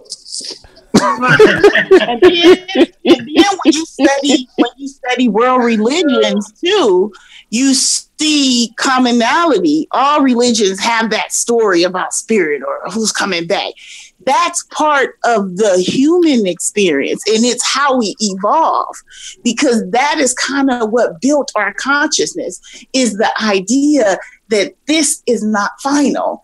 I may be up against somebody sitting in the chat room, they close their eyes and they seen the lion. What built and helped us evolve is that we understood that this wasn't final. So we can stand in front of the lion and we can face the lion without fear, because we knew that there was another life. That's a human experience. You see that in all cultures. That's not specific to African. That's specific to human psychology and sociology. So when you face fear, you gotta have some assurance that if I fight this animal, I'm going to a better place because I'm righteous. I stood for something. I have family. I protected my family, and I died for that. And then I'm going to have a reward in the afterlife. That's human experience. So when we're having these conversations, we have to stop being defensive and be confident in just being African, because being living is enough. That's all we have to do is be like, I'm African. I'm the first woman, I'm God. What else you got to say? And drop the mic. You don't have to be defensive. Let people have their cultures.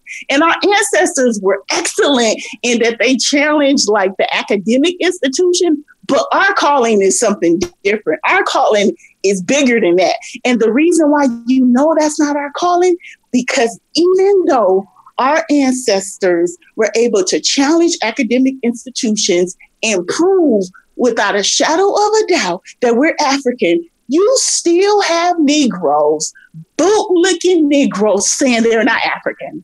So that lets you know. Oh boy, she went Khaled for a second. She said bootlicking. Look, I mean, you She still, said she got them. went Khaled Muhammad, boy, bootlicking. But you still, we up against the we not Africans. That's a strong group in all a pseudoism.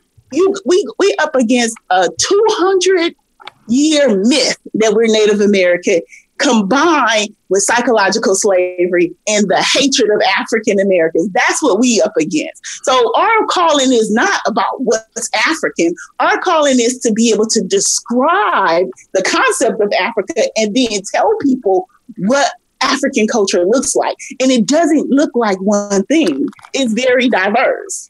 So so that's my whole thing with this conversation, is that as African Americans, we forget that we were the ones who even developed that concept on this continent anyway, of the African, and was able to conceptualize it to help us to be able to cope with the onslaught of the Yoruba. We developed this concept, but now we're pretending like it belongs to somebody else. Now we're pretending like it's something else. Just say what it is. It's a concept. But we already know, like Ben said, African people are different and very tribal. You can't go, they're not walking around Africa talking about something they African. Yeah, you know? Hold up, just to plug this show real quick. We did a show, I believe Asari Motep kind of ran point on that show, where he discussed and opened up how Africans are not really Africans. And if you go back to that show, what you just said was thoroughly kind of addressed, how the concept of an African is an African American invention, and not even over there on the continent. And a lot of Africans have confirmed that they don't have now they understand it, but that's not an origination idea over there. They don't have a concept of the African. Like they didn't have a continental conceptualization of themselves, and that's what Sheikh Anta Diop was saying. Hey, in these days and times, we better develop one, and exactly. so that's why he wrote the book he wrote. Mm-hmm. Exactly. And, there's a lot of excellent work being done in the field of African philosophy. I would say building off of the work of the great ancestor Sheikh Anta Diop. One particular philosopher, I like to single out, is Dr. Kwasi Wiredu. He's a Ghanaian philosopher, very, very brilliant. He actually wrote a book called African Cultural Universals and Particulars. Right. And, I would say that it's definitely dealing with the commonalities that can be found in various African cultures and, ethnic groups and whatnot. But, also taking into account the particulars, the intricacies. Right. I don't think, any of the, serious scholars are, trying to just throw a blanket over of Africa as though it's one-to-one correspondences throughout the entire continent, across national lines, cultural lines, ethnic lines, etc. So on. There are some things that are shared. Then there are some very important, intricacies, some very important differences that need to be respected.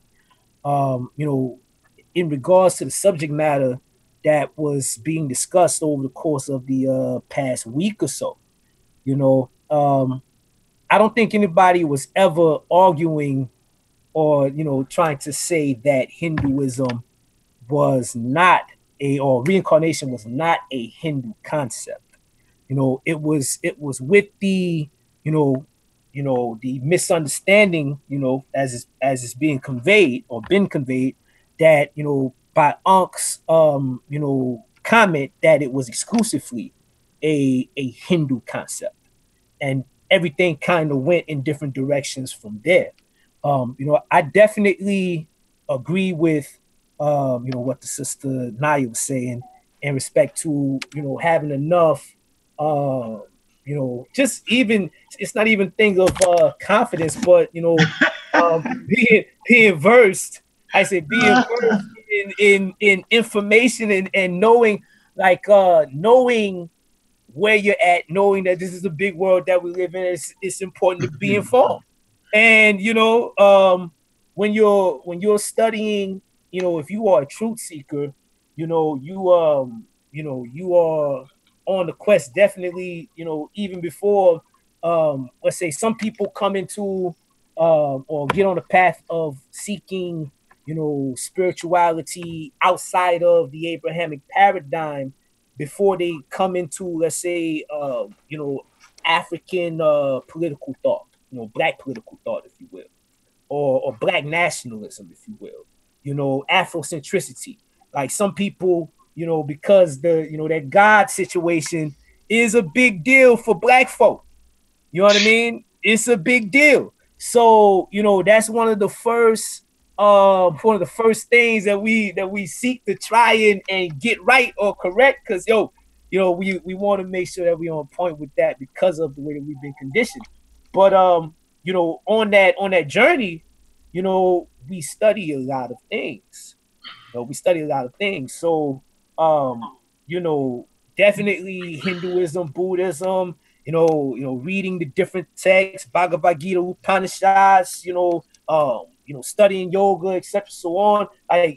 It's something that is definitely an important part of a lot of people's journey.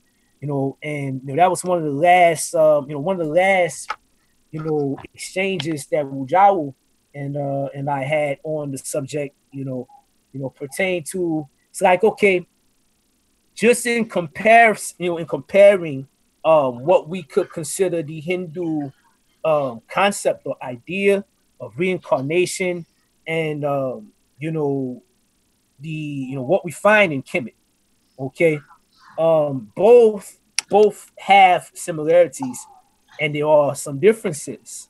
The largest point of departure is really the idea that you can and for the Hindu, you can come back as something lesser than a human being.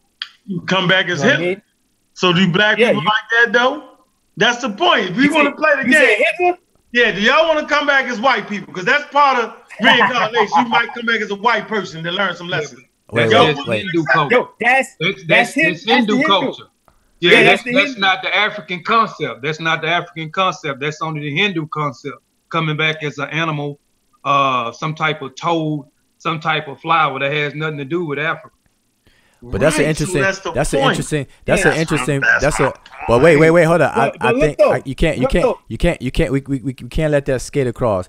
The point is, for those people who do believe in reincarnation and wholeheartedly accept it, but because you got people who wholeheartedly accept reincarnation according to this Hindu ideology, but yet they hate the European. So, but if you adopt the Hindu ideology, you may run the risk of dying and coming back as a European, the person you hate. So it's just interesting.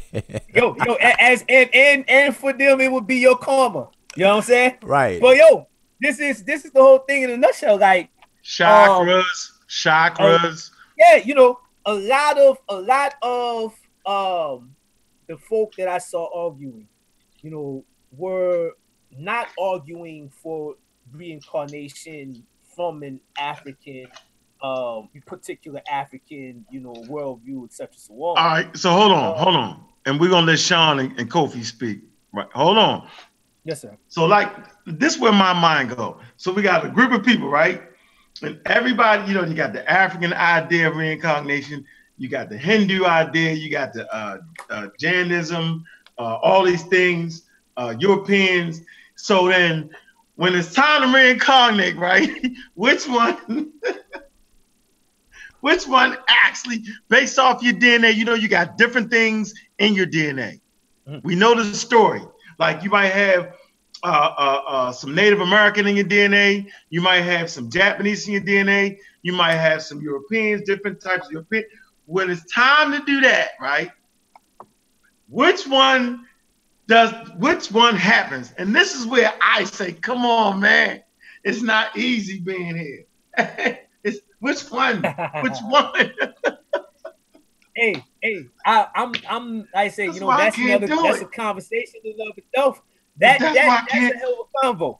But look Yeah. though, And then one if you thing ain't for sure, Egyptian, Nile Valley, go ahead. is that gonna work for you? You know what I'm saying? If your ancestors really ain't from the valley and you talking reincarnation, is that gonna work? Like, come on, man. That's why I like to keep it. You know what I'm saying? That's how I do it, yo. But Because it's funny. I feel you. I feel you. You know, one thing I can say that just in studying different, African cosmological worldviews, like to satisfy sis Naya, so she don't think I'm trying to just throw a blanket across. One of the commonalities that we find, in spite of the intricacies, okay, is this idea of coming back through your bloodline, being reborn through your lineage. You know what I mean? You know how that takes place, whether we want to argue with the name or whether it's a particular aspect of your being. Okay. You know, that is that's a different story. But one of the common things that we do find is that it's connected to having children. Do black people eat watermelon? Eat watermelon. Okay, but wait, hold on. Listen. Wait, but hold up, Uncle Benu. Okay, Uncle Benu. So now we running up on 2 hours, and for you to say that is kind of unfair because that is actually sparks another conversation because that actually kind of ties into the original question the brother asked about DNA. Because if it comes through the bloodline, and he probably ain't listen to me. You listen? Oh, you got me. Yeah, you listen. Okay. I hear you. Okay, so the brother's original question was, why can't DNA be associated with reincarnation? And based on your last statement of the commonalities, it has something to do with having children and things of that nature. You said whether it involves the name or an aspect of being, but in a lot of the percentage of the communities, it has something to do with children, having children, which kind of does bring in the validity of a DNA question. And so that's going to be, that would be an interesting conversation because as I said, if you study DNA and you understand how that works, you don't get blocks of DNA from your parents. You get only different blocks between siblings, and you get a recombined shuffling of it. So it's like, okay, are you really coming back as an ancestor, and which one? And that's why I said, is it a partial thing? And I know I commented to you about this. You were like, whoa, yo, that may be a partial thing. It's like a little interesting. That's gonna be something interesting to talk about. Where everybody else? Yeah, it's a I think that's a Sar Motep just popped in. Definitely the recombination point that you made was one that I found interesting because when you study certain cultures on the continents, you do find that there's certain parts that you receive from your father, there's certain parts that you inherit from your mother, etc. so on. But this is the thing, even when we're talking about the idea of consciousness, the idea of identity and the various components that an individual is comprised of, when you study some of these things in the cosmologies and the traditions, it is not like a uniformity type of situation, or a single type of situation where the person is the same person. Like nobody would argue if they properly understood this, that you are actually the same person. You know what I mean? Because there's a a very detailed breakdown of different aspects of your being, and personality, name, different aspects go on to do different things. Like, the part, here's an important part, the part that we're talking about, let's say the practice of ancestral veneration, okay, is not the same as what's involved necessarily in what people refer to as reincarnation. So for example, for people who want to anchor it into something, ancestral veneration and the offering of the food or the energy or the ka in the food is to the ka of the venerated one. But as we kind of discussed, it's more so the ba that would kind of closely fit with the idea of coming back or finding another landing spot, being or whatever the case is. So like I said, that would cause for a whole conversation, and we already 2 hours in, so let's not. You gotta let Sean and them get in that. Yeah, yes, that's what I said. So we got three. I think Asar is here. I don't know if that's Asar. Is that you, Asar? Where in I'm not sure. If you can hear me, whoever that is, then Shesh too. We can't hear who that is. Oh, Sesh 2? Okay, I thought that was Asar. But we have Sean and the brother Kofi. So, yeah, I want to let you all brothers give a comment about, if y'all been tuned in, kind of give your thoughts on it. And, it's been 2 hours, so we are definitely trying to bring it to a fold over, because y'all know me, boy. Don't let me get in the fifth gear. I'll go first. Get in the fifth. Kofi long-winded, so I'm gonna go first. I appreciate the bill. Like I said earlier in the chat, man, I just appreciate everybody on the panel, because not only do I look at y'all as family and friends, but my teacher. So it's kind of hard to interject in a conversation where you're appreciate the experience of being able to hear you guys voice your opinions and perspectives on such a topic. I think that I looked at the post, but I didn't follow it much after that. But originally, the question was interpreted one way, and then it was misconstrued. However, based on just the dialogue today, it makes perfect sense, and then the ideals all fit. But as far as my perspective on reincarnation, and when I hear the word, um, I have learned to look at things from a different perspective. So, what ideal or whose perspective am I looking at the word when I hear it? And I'm saying that because of, if you read Malife Ashante's work, Afrocentricity, one of the main things he tries to inspire you to do is to stay centered and who you are. So when you hear that concept, I immediately go to Africa first. I don't try to run outside, but but to the point, um, based on the topic of the post, that it is this Hindu thing does press up against the continent of Africa so much because of outside influences or ignorance of others that have brought those ideals into African spirituality, and it's hard to weed them out of some people because they got to have that belief, and they got to have this notion. And some of our ancestors, or some of the people that have passed on, or some people that are still in the community that are writing particular books, have pushed this agenda that we have given the world basically everything, instead of keeping it truthful in what we actually have given the world. We have given the world a lot, and we have inspired a lot, but we're not responsible for everything. So that's all I'm gonna say on that part. All right, good Good enough right there. Brother Kofi, you got some comments? Do you believe in daggone reincarnation, Sean? Don't be ducking.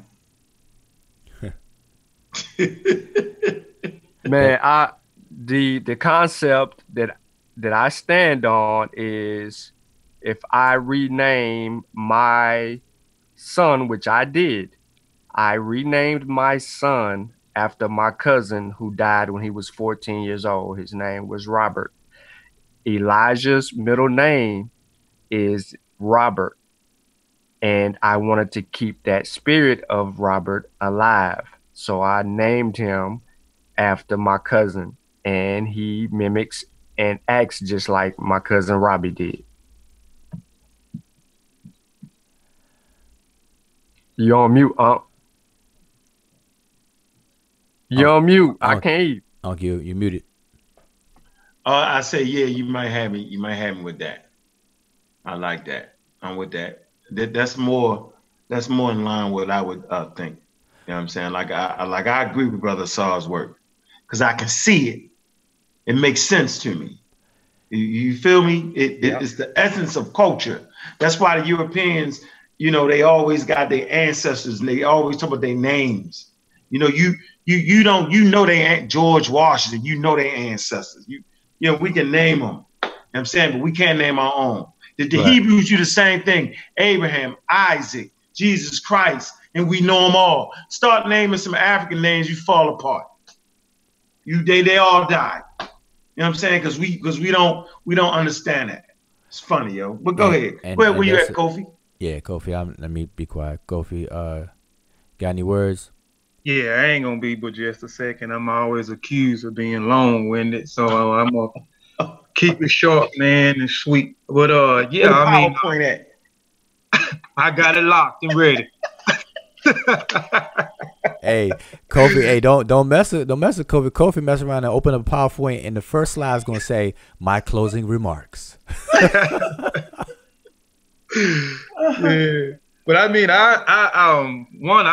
first I want to just say, man, I appreciate you, Saber Wujal, for interviewing brother Unc, my big brother Unc.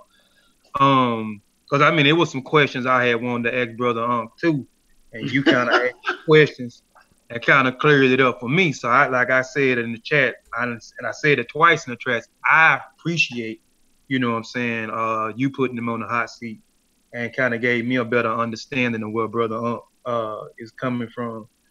And two, I just appreciate just to build tonight. I kind of been popping in back and forth, man, but I learned a lot because especially dealing with the reincarnation thing. I thought I always believe, and I'm using the word belief, and I don't really like to use the word belief all the time. People know me. Say I like to know, which I do like to know, but I had believed that DNA, had something to do with reincarnation. And looking at the video, I just actually catched up with the video Saturday. So I looked at the video Brother Unc and y'all put out dealing with that topic, and it kind of cleared up a few things with me, but I was already sure with the naming process. When you go and look in different cultures in Africa, when you're dealing with the rites of passages, when you go to dealing with the rites of passages, nothing exists until it has a name. And no matter what culture you go through, whether you go in North Africa, Central Africa, West Africa, East Africa, when you deal with those certain rites of passages, it may be a little bit different in those different cultures, but the naming ceremony is very important. So a child is not recognized until it is named. So when a child is born in those different cultures, it depends on what culture the girl may be named first before the boy be named first. It may take 9 days before they name the child. And again, they're naming the child after a certain ancestor, and that ancestor is taking on the characteristic of that ancestor, So I kind of understood that part, but I also, was under the belief too that reincarnation had to do with DNA. So I appreciate the bill from earlier, and I'm gonna keep it short, and that's all. I definitely appreciate that, Kofi. See, we got a brother Sahimotep in the building, and so we specifically waited for the brother Sahimotep to come in, you know, because the party don't start until Sahimotep come on. So now we can get busy, man. The DJ has arrived. So now what's good? Peace and blessings. Can you hear me? Loud and clear, bro. Yep. Peace to everyone on the panel and peace to everyone listening.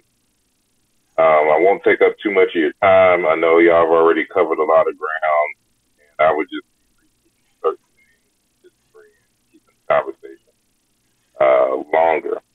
The only thing that I wanted to add to this discourse is to keep in mind that we have to be really careful when we talk about what is African in terms of using the word African as if it is a reality in terms of a single entity that you can reference in terms of a conscious and collective culture. When you do that, you do what we call in science is commit a transsubstantive error.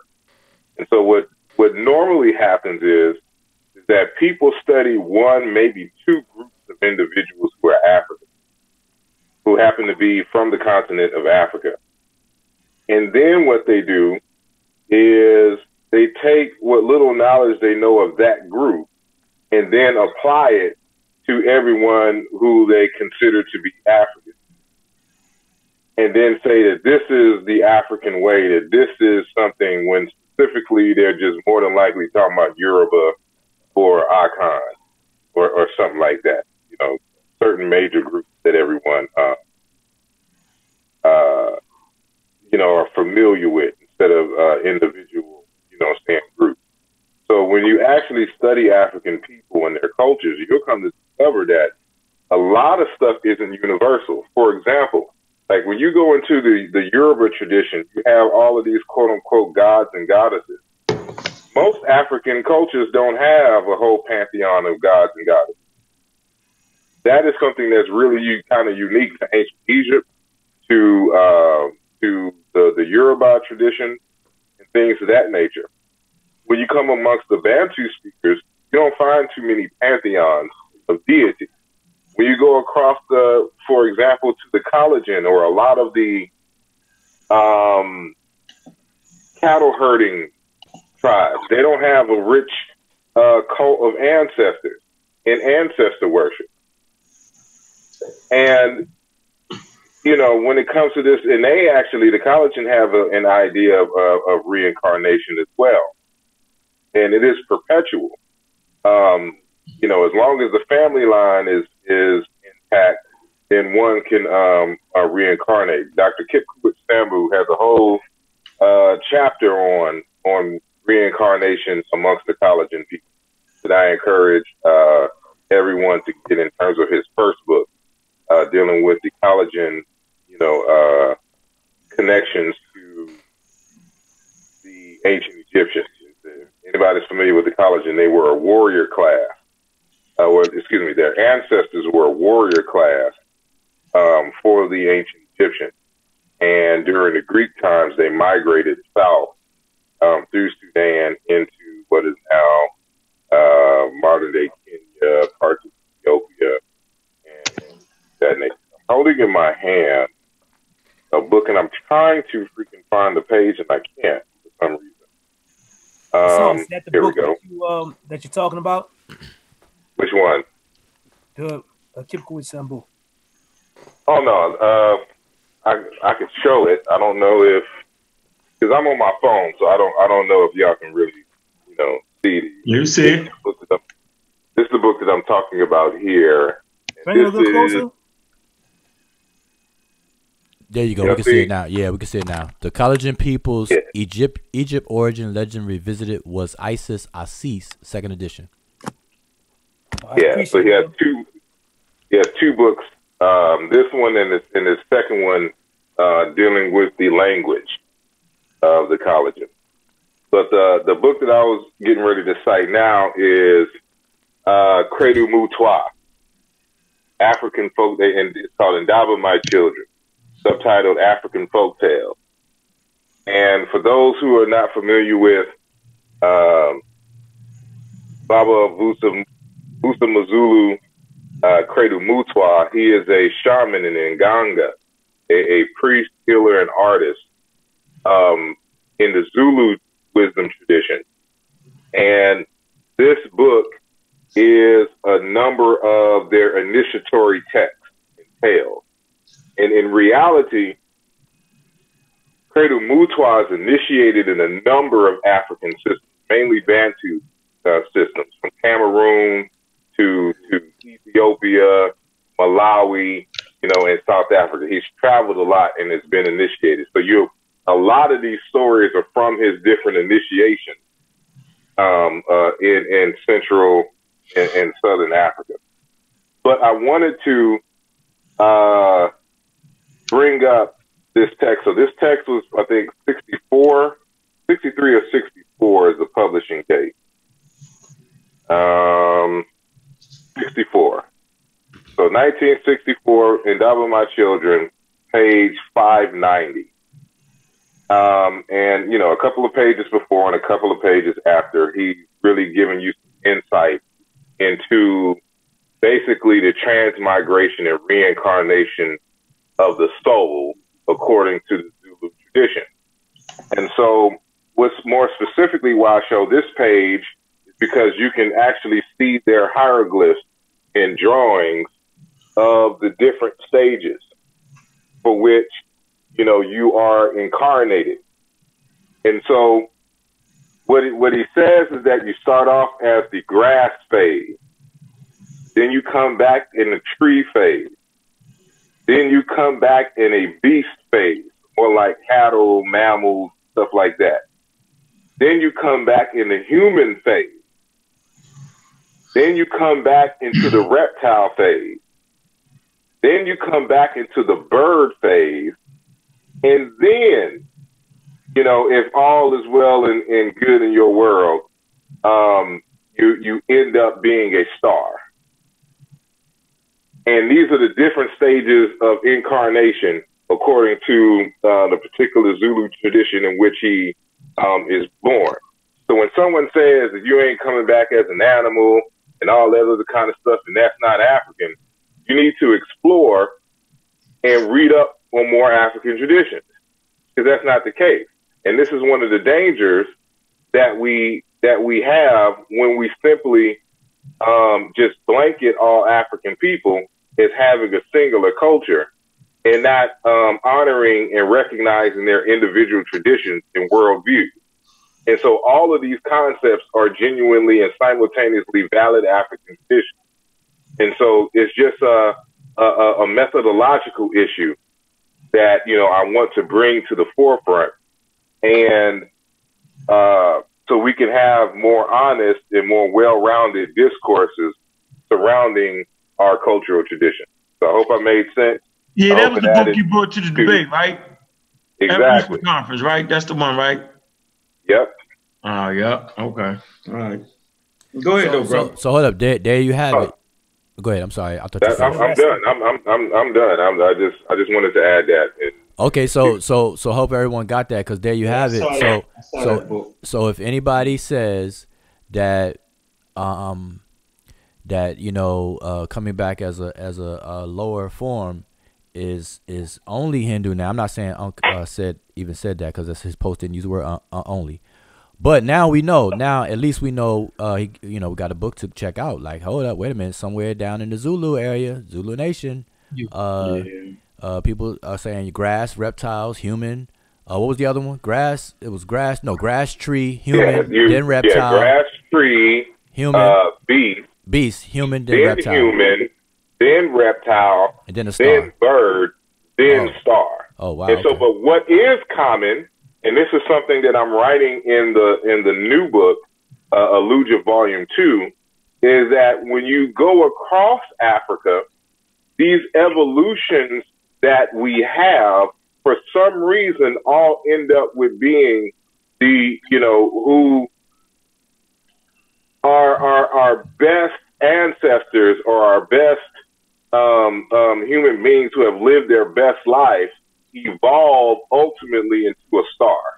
That's something you find in Central Africa amongst the Zulus, amongst the ancient Egyptians, amongst a whole host of other groups, where the goal is to be a star, and there's a linguistic reason for that, going way back to the pre-dialectical parenting culture, and that's what I'll discuss. So here's an example of where there is something that is unique and kind of different among the Zulu, but there's an aspect of that same idea and story that is common throughout the members of the same language family. And so it's studying the groups as they are by themselves without comparing them to anybody, just letting them be on their own in their own right, and then being able to do the same thing for different cultures, and then being able to cluster groups together depending on whatever variables they cluster with. And so, you know, this is the kind of work that I'm involved in. Let me say this. I want to stand, because I made the comment a while ago when Brother Unc was talking about coming back in those forms and coming back in those lowest forms, and I said that's Hindu. I want to stand corrected. But I am the type of brother, if you go and look at my videos, I'm not the certain individual that stay locked in one realm. If you go look on my channel as well as the Master Warrior Clan, you can see where I talked about various cultures. So I study particular cultures. I'm going down the block. You'll hear me talk about the Cabro people. You'll hear me talk about the Mercy people.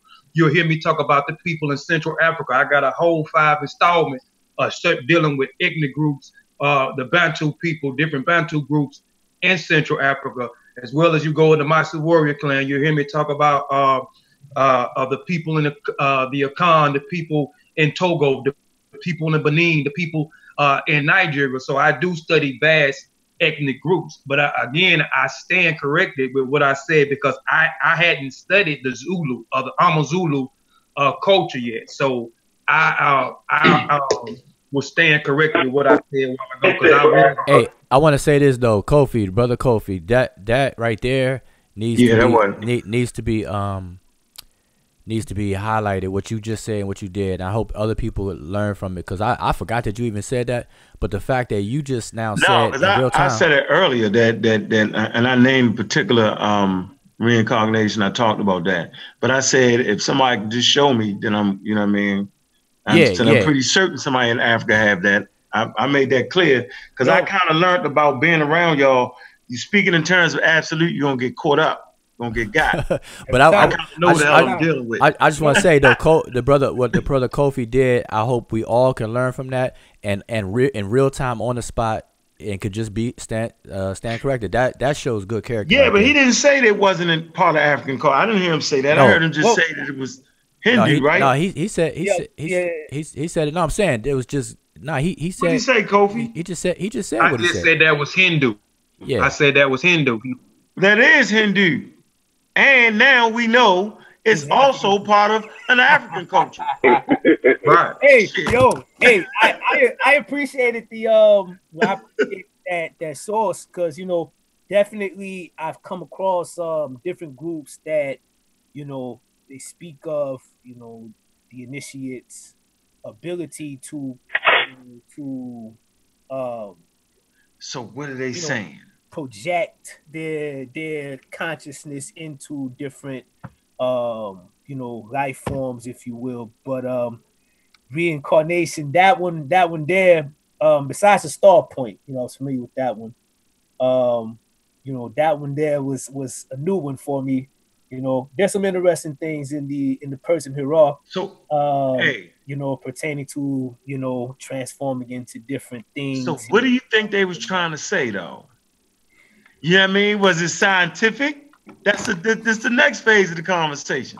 Man. What was they trying to express? Man, you know what I'm saying? To, what was they? Did they want it to be scientific? Was it a philosophy? Was it a state of being? Like what idea was they trying to convey to us when they said that? You know what I'm saying? Because from a scientific perspective, right, you would say, well, you wouldn't transition from, you know, grass to set it would be, you know what I'm saying? It wouldn't be quite like that. So what was they trying to say, Asad, to you in your mind? What I idea think were they it is. trying to tell us about the human experience with that? I think you can look at it in both perspectives in terms of just theorizing in the layman's terms of theory Mm-hmm. on what happens. See, what people have to understand is that our African ancestors have been asking very deep questions about existence in the universe for a very, very long time. And without our modern journals and conferences, you can get a feel that there was a certain consensus that emerged over time in Africa on certain kinds of ideas and concepts.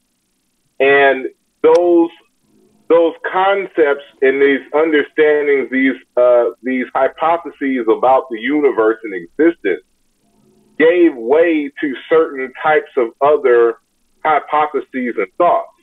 And so, for example, as you've heard me mention 1,000 times, in Africa, God is existent.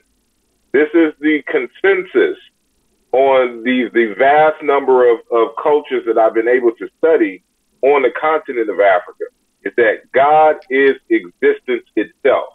It is the infinite universe in the layperson's idea of the universe. And so there's a scientific idea of what a universe is, and then there's a layperson. The layperson's idea of the universe is basically any and all existence. So that's how I'm using it in this conversation right now. And so with God being existence and existence being infinite, there's no such thing ultimately philosophically as death. So the question that our ancient ancestors more than likely asked was, well, what happens to this energy once we go? What is there a component of us that moves on and does other things? And then they asked another question. Well, since life is infinite, what were we before? Could we have incarnated from something in some past life? Because there's no ultimate death, there's no ultimate dissipation of energy. It has to transform into something. So now, since the idea of existence and God being infinite and everything evolving within the infinity made logical sense to them, from that point on, they start theorizing about other things. And this is where you get these different hypotheses about, you know, our identities in terms of before. So like in the Yoruba tradition, you know, you are still more so in kind of a human consciousness, a human state, in a human, almost like ancestral realm, the Orun, you know, prior to incarnating in this body. You ask the elders there to come here and fulfill some kind of purpose. You are granted it, and then you come here and do your business, and then, you know, because as they say, you know, heaven is our home, earth is the marketplace. Mm. Now, in this Zulu tradition, it's a little bit more evolved than, you know, the human. So you don't, it's not even centered around a human consciousness as the Yoruba tradition is. So science actually, in many respects, kind of coincides with the Zulu, but in the reverse. And actually, you know, so you start off with the star phase. Then the star implodes on itself, and then it becomes the material, what we call the grass, you know, and things of this nature. Then we move up, you know, into the human phase. Certain things would be rearranged in a modern scientific thing, but underlying both of them is this concept of these energies manifesting in these different types of forms. And you are not relegated to one form throughout, your life. And so I really encourage, people to get endowed with my children. It's a lot of short stories and it's a thick book, but it's something you can read from beginning to end, but you don't have to. I would encourage, of course, to read the introduction, read a couple of the oral traditions and the stories that are in there, but go towards the back when he starts talking about his initiation and what he learned in his initiation and what the elders told him about his tradition. Then you'll start getting the meat of this Zulu tradition and what they think. And so you'll learn, for example, as Bujawu would always emphasize, is that there's levels of knowledge. And you'll read in his book where he's talking about, the layperson gets jibber jabber,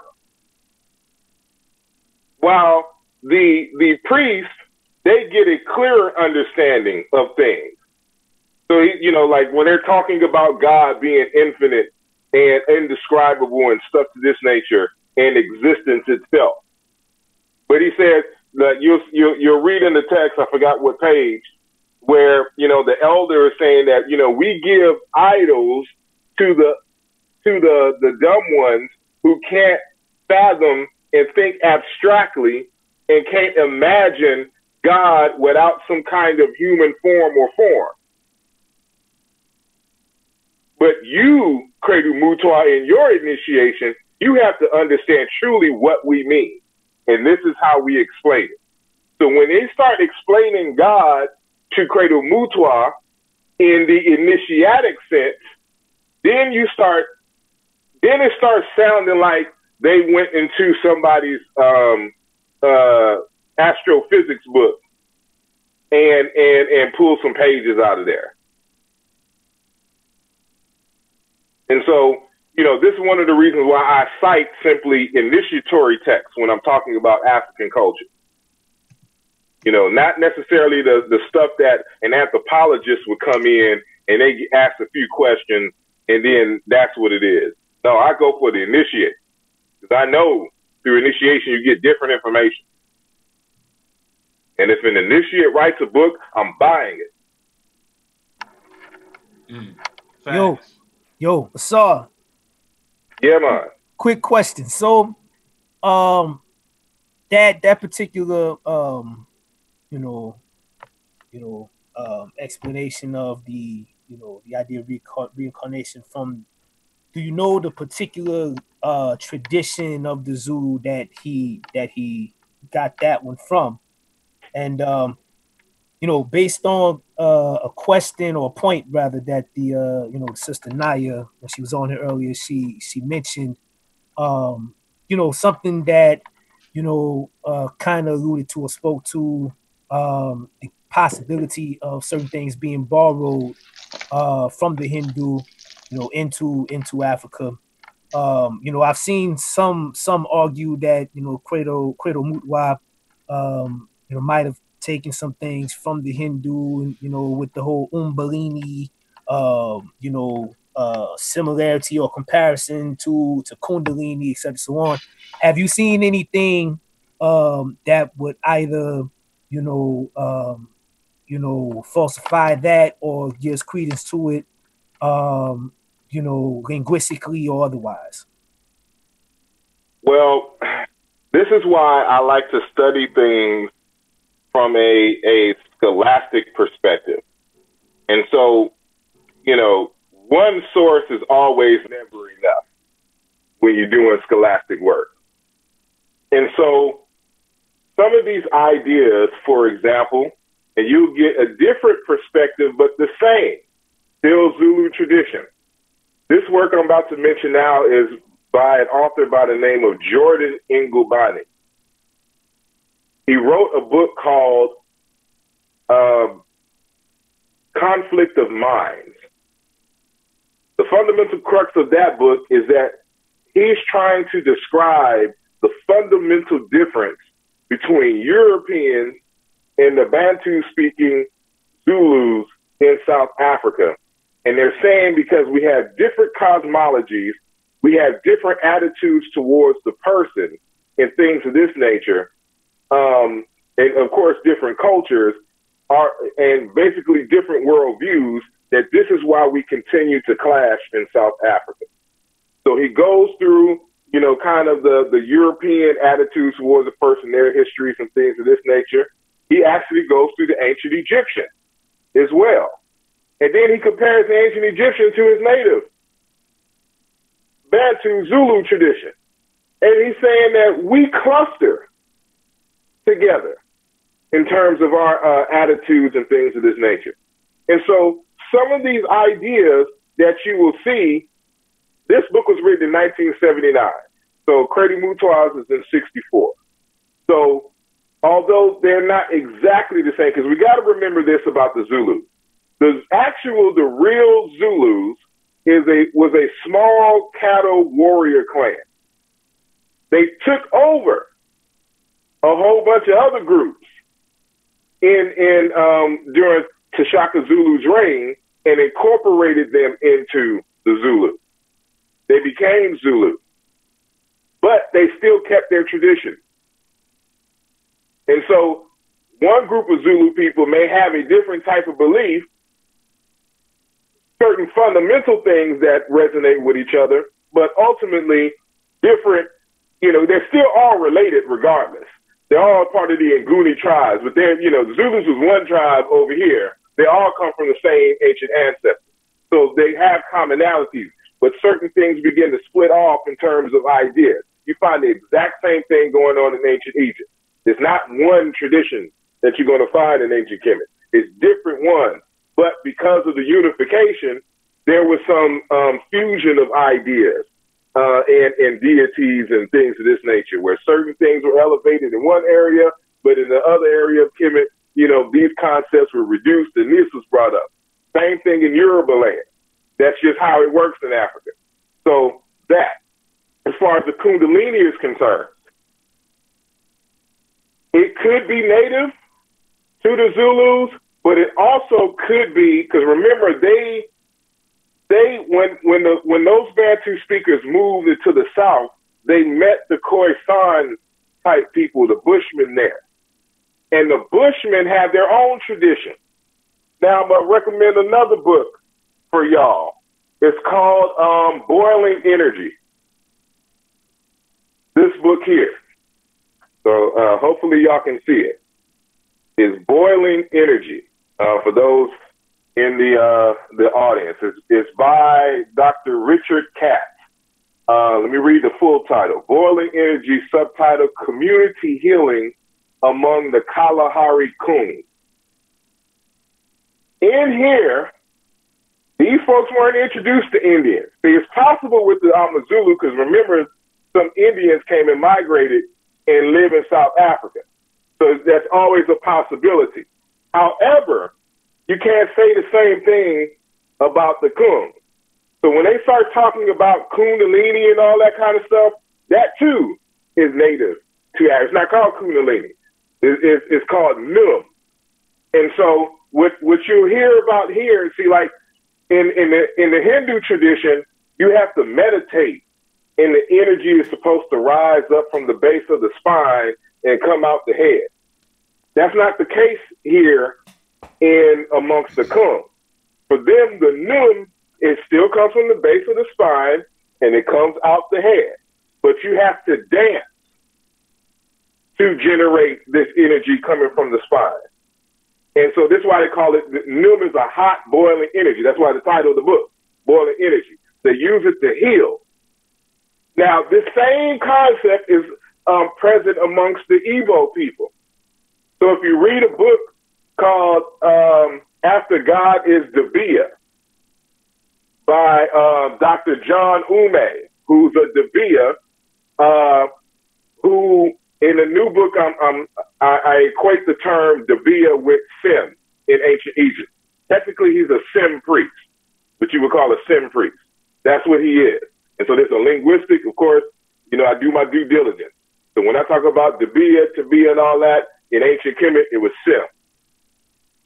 He talks about the same thing amongst the Igbo, not introduced to Hindus. So there's pockets where these ideas exist in Africa. It's just not the same. But it's nothing's the same even on the continent of Africa. Something is different. And so when you read these independent corroborations about certain ideas, then that lets you know that, this may be indigenous here, more than likely. So when it comes to the stuff with Credo Mutwa, I got some text from like 1904, 1916 that corroborates when some this other cat come in and interviewing some of the early Zulu from there, and they got the same information. So what I'm seeing from 1916 to 1964 to 1979, these different texts is a consistency in terms of thought and idea. And so that lets me know, because I have these independent corroborations, in different contexts, and they're interviewing different elders and things of this nature from different parts of Zululand, and they're saying essentially the same thing, but with their regional differences. And so this is how I know. And of course, I can do the linguistic work, just in Bantu languages in general, to kind of corroborate, give an additional corroboration, saying for some of these concepts. Sorry for being long-winded, but I hope I answered your question. Yeah, appreciate it. That's a whole show right there. So that was good. I mean, I think everybody can appreciate the dialogue. And hopefully, from the start till now, this is one of those videos that you're gonna have to watch the whole thing. And so I want to kind of keep it. I was trying to keep it 2 hours. We were going on 3 now. So, try it one more time. Anybody got anything to kind of wrap it up with? We kind of covered a couple of things. Anybody? I guess that was everybody's closing remark. All right. For tonight, though, I think Asar gets the award of MC Iron Lung. So, nah. But how about you, Unc? So, you could bring it home. I appreciate the show. Appreciate the dialogue with the brothers. I think, and with the sister, I think the conversation was needed in the community. And I'm going to say this again. There is no cultural practice that will defeat science. So let science be the center of your culture, add your morality code to it, and do what you do. Hey, I just want to say, I appreciate everybody tuning in. We do these unannounced sessions on YouTube and Facebook, and people come through and chime in and do it. So, I'm not going to do a roll call. Products up there, we tripping, Wuja. Oh, yeah. Well, you got to do your thing. Not getting off the show without doing this. Not doing it. Yeah. Go to Abjuware site right here. What size you got those in? You got to let people know about that. Size 5 to 15s. 15s? Yeah. Mm-hmm. The white ones too. I thought I had the white ones right here, but it ain't in the box. I got the white ones. This one, the all black, the black with the little green trim. Got the boots. Let's go to the site and see what's new on there. This is how we doing it. Yeah, definitely. All right. Yeah. Shirts, books. We got Hecka Multimedia. I said that right? With all the shirts. Yep, Hecka Multimedia. SARS books. We got a whole line, man. We got, look, check this out. Go to the Black Dot Cultural Center bookstore. We carry most of the products there. In Lithonia, located in Lithonia. Just Google Black Dot Bookstore and Cultural Center. Main Street, Lithonia, downtown. And we got a class coming up at the end of the month. Again. September 21st? The last is the third Saturday of the month. I believe that's 21st. We had a hell of a turnout last time, and we looking at least if not double that, at least damn near that. All right. When we talk about these issues, where we get it in. Remember, we intellectual gunfighters here. You know what I'm saying? We do it with the flavor, right? We back it up with information, you know what I mean? And critique, you know what I'm saying, wins the day. All right. All right. And also, I think a lot of us have books. Don't want to forget Unc Benu, Remember Osiris. Definitely got to pick that. Yeah, I know he's always Remember no prepared. Osir? Osir. All right. Yes, sir. 666 pages. You know what I mean? Wait, is that 666? You do that on purpose? Are you trying to scare the Christians? It was 930. Create space wouldn't print it, so I had to reduce it, and that was the number it came out to, yo. But yo, definitely check it out, and yo. Also, if I could, man, let everybody know about our tour to Kemet in December. Cool Kim Kemet tour, Kemet in December is December 3rd through the 11th. All inclusive $2,600. You ain't gonna find that price nowhere. Nah. I say, we're not over there doing yoga and sitting on the monuments and all that.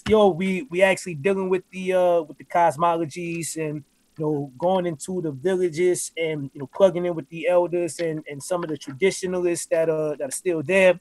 This includes, the flights. It includes your entries into the temples. It includes cruise, down the Nile River, your food, transportation, etc. So on. We go from Cairo all the way down to Aswan for this one. So, you could find out more about that at www.heninsu.com, HENENSU.com, heninsu.com. I'm gonna put it in the chat, and like I said, I appreciate the build and you guys going ahead and extending me that link. I love it, appreciate it. All right, and I want to close off and saying all these books you see on the screen, you can get on Amazon.com. Look up Beginner's Introduction to Medu Neter, Simplified Such Medu Neter Penmanship, which is a book that teaches you actually how to write the simplified form of the language. We're gonna actually have classes on that, headed by Sonet Emiket Aku Kinshaya Kinyi. And then the book that got them shook on the right hand side. This is the book that got them shook, as Dr. Seuss would say, Zeus. And has the Egyptian hieroglyphic writing system been deciphered?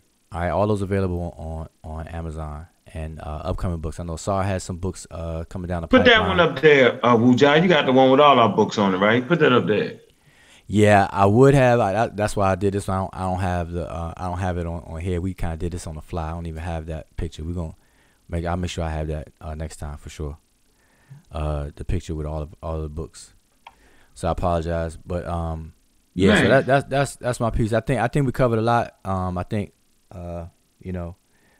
give a shout out to everybody in the chat. I do see brother Reggie, a good brother Reggie Mabry. Dr. Reg is in the house, and he's in the building. I'm sure he would have had some good things to say about this topic. So we probably do it again. So anyway, yeah, extend the link to him. Yeah, extend to him. Hey, make sure y'all look up the chronology, human evolution, and I give a good detailed explanation on what real black atheism is, and the chronology of human evolution. So appreciate everybody coming through, and we need, like I said, we need to do this regular. All right, when we got time. All right, I know we busy in our days, but we got the people are hungry based off of the complete fooliship, hollership, and pseudo-ship going through our community. And this is what we have to contend with. You know what I'm saying? So if we want the real information that's willing to be challenged, you know what I'm saying? Man, you got to deal with us. You know what I'm saying? Brother Unc Benu, you know what I mean? He threw a slight challenge out there, and it wasn't a problem. It's part of what we do. And if we're not doing that, then we're not dealing with the information. If we can't learn, if we can't grow as men and women, well, wow, brother. So I didn't know that was in there. Well, I forgot that was in there. You got to say that. I mean, you heard Brother Kofi say it. You got to say it because it's not about being, you know what I'm saying, trying to beat everybody. It's about making sure the information you have is right and complete. And one person can't do that. One person cannot do that. It takes a group, it takes a village to make sure this information is right. So be wary of those one people, one person scholarship, where the one person is right about everything. I say to you, you have the beginning stages of a cult. I guess with that, we're going to close out. Appreciate everybody and say peace. Shem Hotep, Black African Power. And we are out. Oh, no, I'll do your normal outro. You know, hey, Black African Power, man. Y'all know what it is, man. Appreciate y'all coming through. You know what I'm saying? Hey, look, check this out, y'all. I'm in Raw Squad.